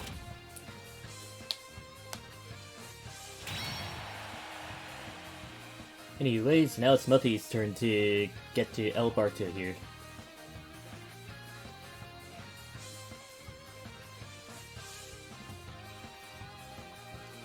But yeah, it seems that if I want to get some sort of clear advantage against Wii Fit with a playstyle like that, then I may have to really slow down and just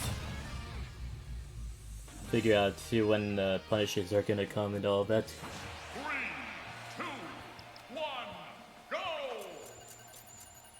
Meanwhile, with a character like Sheik, yeah, she could actually just get some good stuff right off the bat here. Thanks to Sheik's great frame data and the combo ability.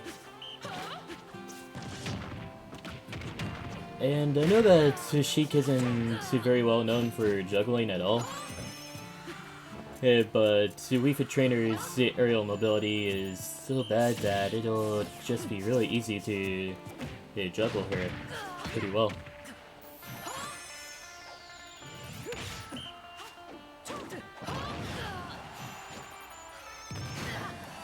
The sun doesn't quite take out Muffy's super stealth though.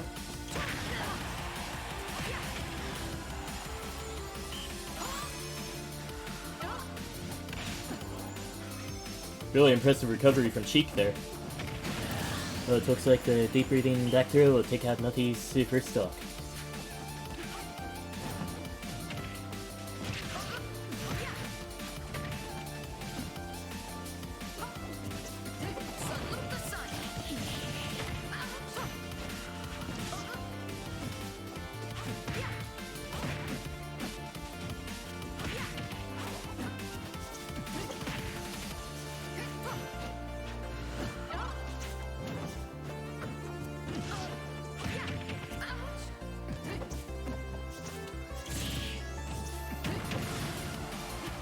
Forward smash sends El Barto off the stage.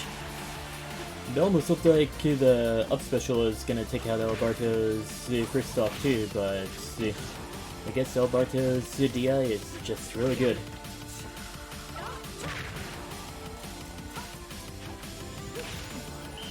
Charging up all those needles before the recovery and manages to take out El Barto's first stock with a forward smash. It seems that today's one of those days where I have a killer Joe Biden impression. Okay, maybe not. Maybe not that killer. I'm not stumbling over my words too much here, just a little.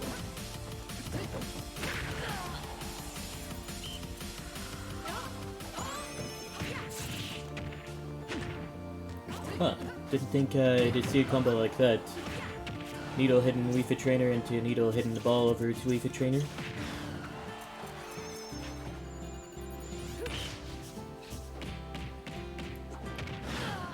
El Barto's just gonna pile on so much more damage here.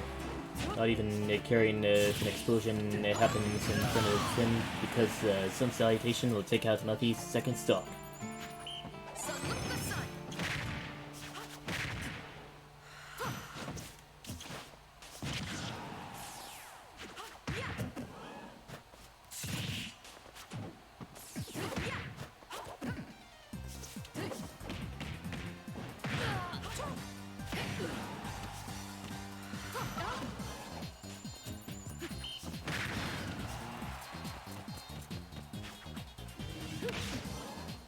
Yeah, I guess crawling do be a lot easier than walking is, honestly. Although if your opponent's all the way on the other side of the stage, you really shouldn't be crawling towards them.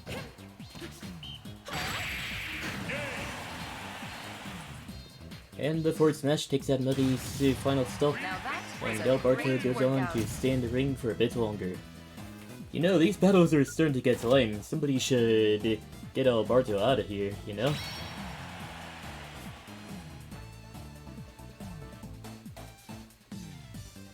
So that we won't be getting any more lame battles, at least for a while.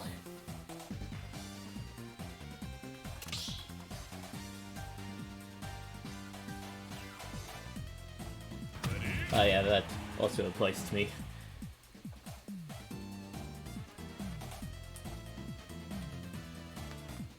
But yeah, let's see how this goes.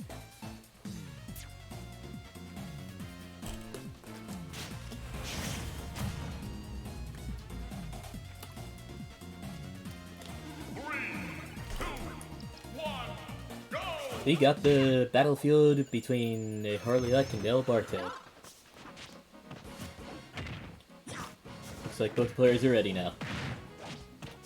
And Sun Salutation, not Sun Salutation, Deep Breathing is really helping El Barto in the first part of this match. Now it just falls to Harley Leck to get even more damage on El Barto before El Barto scores the first KO.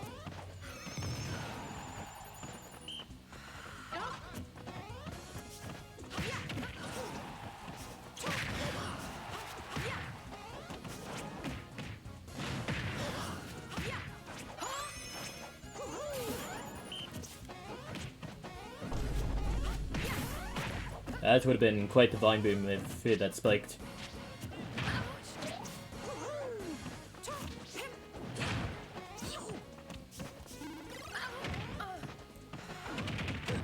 And the Dr. Tornado takes out El Barto's first stock. Then El Barto returns the favor with a deep breathing forward air.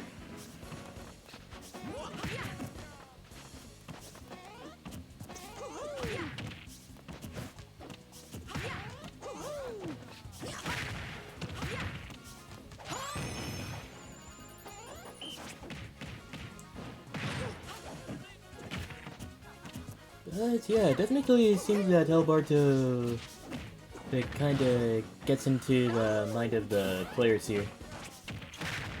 Just knowing that they're gonna reflect and it just dashing forward with a deep breathing dash attack.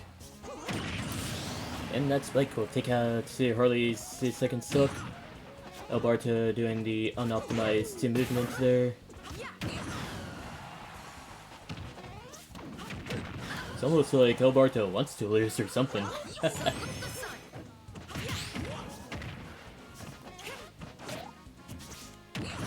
Pretty good use of the cape, actually.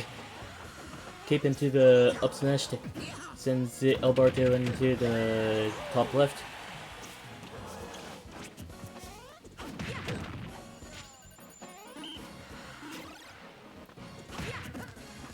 Probably like just not letting Alberto get the deep breathing, and the up air will take out Alberto's second stock.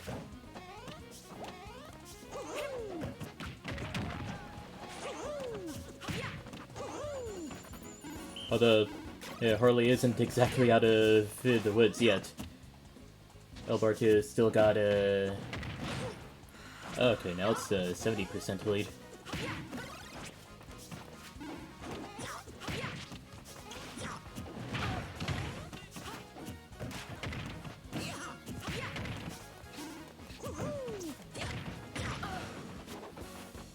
But it looks like Harley Alex is starting to make a bit of a comeback here.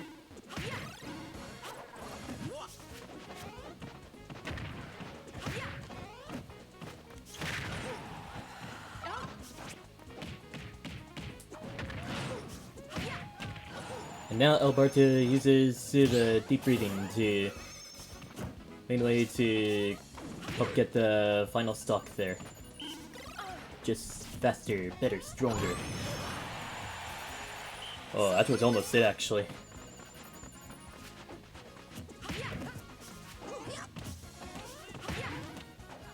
And now we're seeing what is called the long game. It's like... it would be described as a very boring part of the match, but both players are just trying their very best to get all the stuff in. Together. But yeah, that battle is pretty well fought.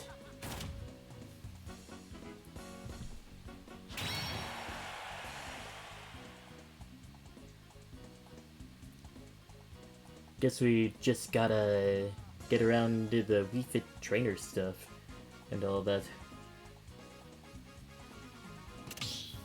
Alright, now it's my turn to play lane.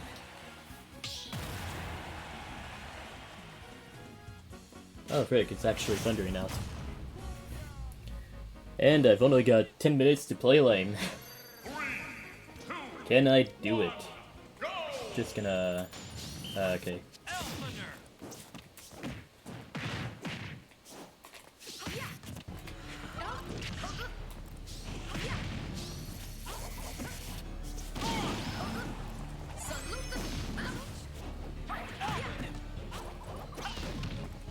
Oh, stage click?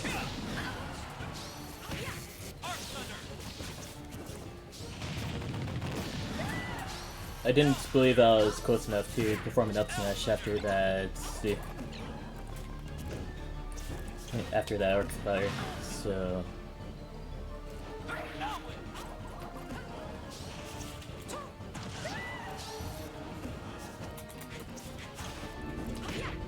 Oh, frick, it is thundering out.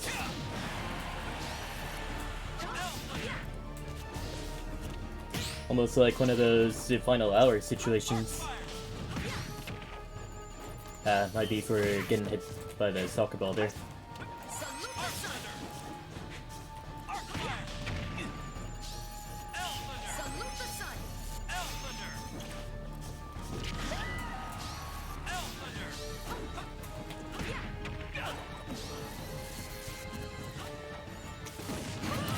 And the 11th up air takes out Alberto's first stock.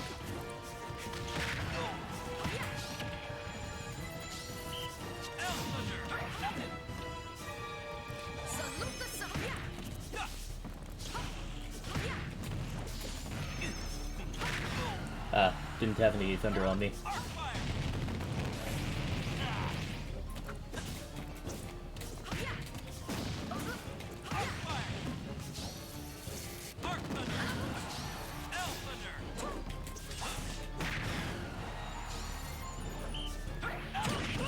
And the spike takes out my first stock.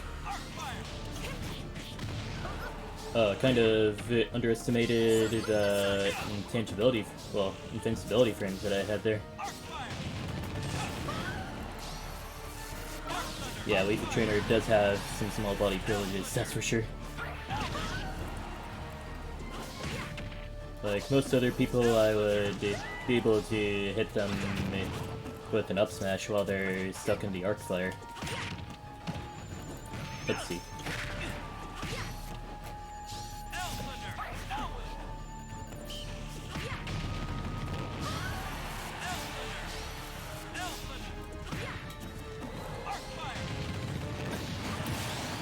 Anyways, the arc fire into Imagination takes out Alberto's second stock. Oh, that actually hit. But that didn't KO. That didn't hit. I'm gonna just heal up real quick. Okay.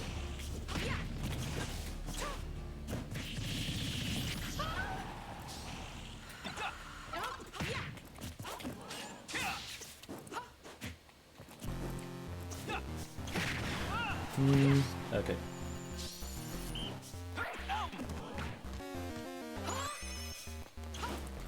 Fortunately, that went to plan. Now I have my Ellen deck and don't need to worry about getting sent off stage without it.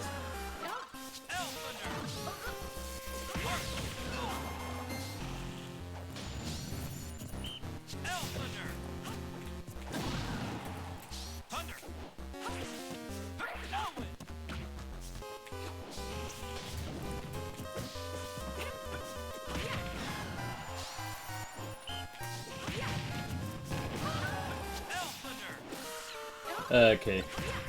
Personal opinion not personal opinion time, World, lend me your opinions! Is this battle lame or not? I wanna know. Okay, now I might get lame here. Yeah. Only lame cause I won.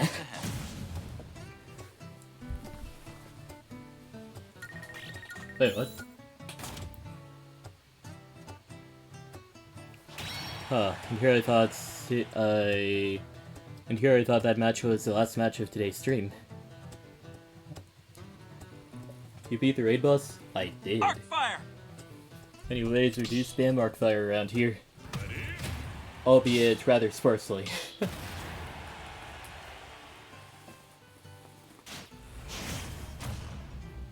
But yeah, we've only got 5 minutes left in today's stream, so let's make each battle count. 3, 2, 1. Anyways, Robin versus Sheik. Yeah, this is a matchup I never really played too much. Hopefully I have what it takes here. And then immediately proceeds to beat Sheik flawlessly. I mean, I guess that's usually what happens.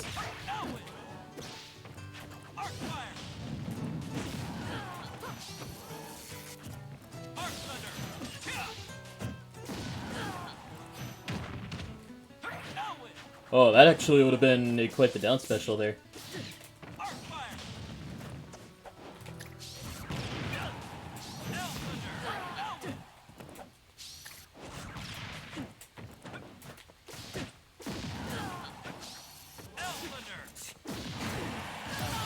Anyways, Vorder takes out some of these...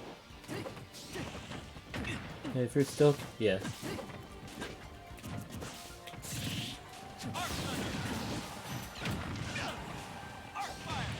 It seems that my Robin's gotten to this point where he starts doing something that I call bleeding.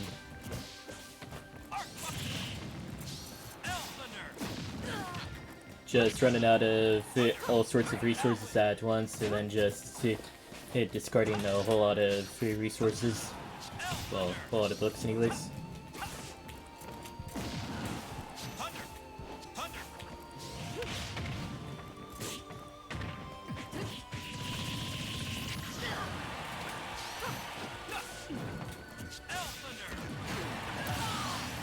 I was kind of prepared for that L Thunder not to hit there.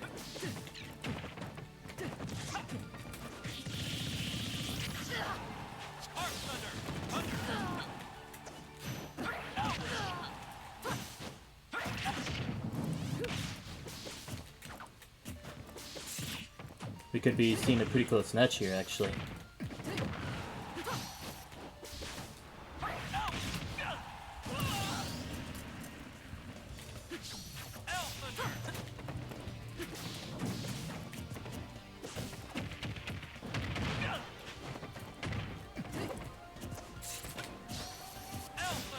Just gotta play the matchup.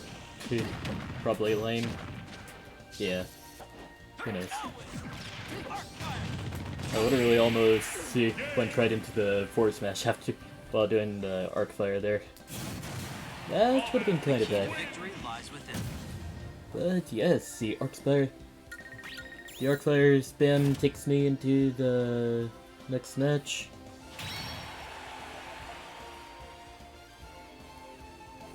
Think we got one more match? Yeah, I think so too. Anyways, let's start it up. Oh, the Steve? Alright.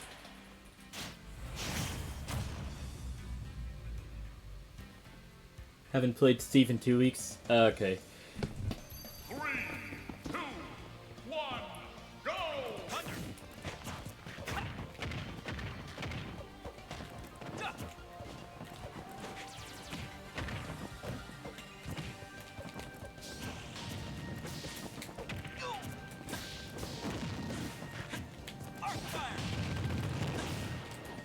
No, Miss 11 back here. Well, at least I'm still performing his raw back here pretty consistently, though.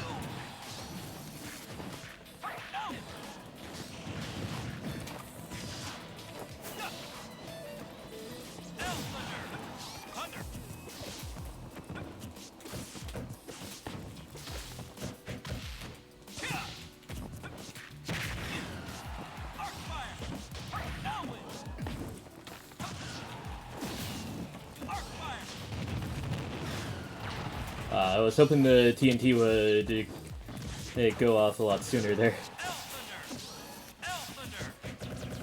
Oh well, I have other ways to get my KOs here.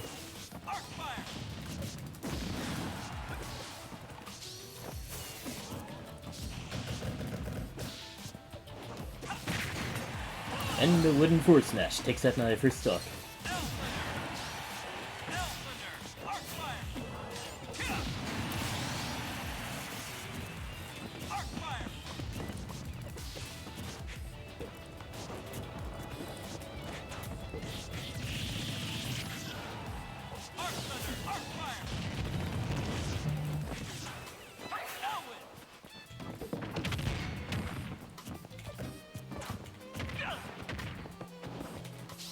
I think it's kind of cool that the Discord blocks all push notifications if it detects that the device it's on is using OBS or something, or some other screen recording software.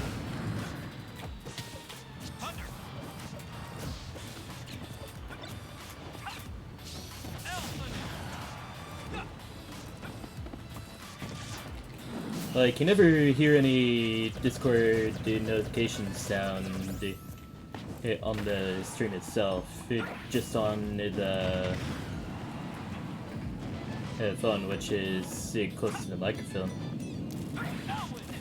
Fortunately, I'm able to use the lens here.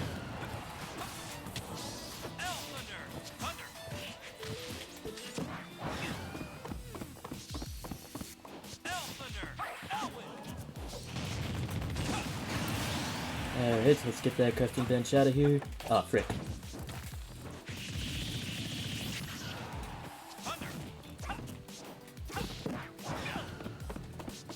How did I not get KO'd by that? I swear I had the worst DI there.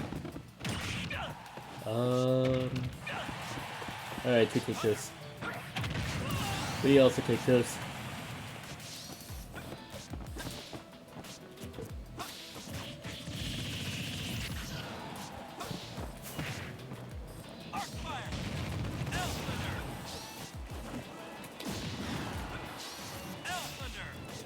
Let me just... There we go, finally.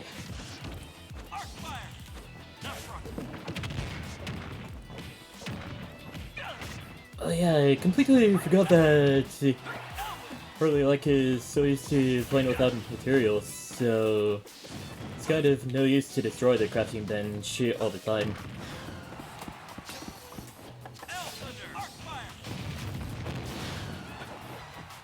Okay, you got away this time. Alright.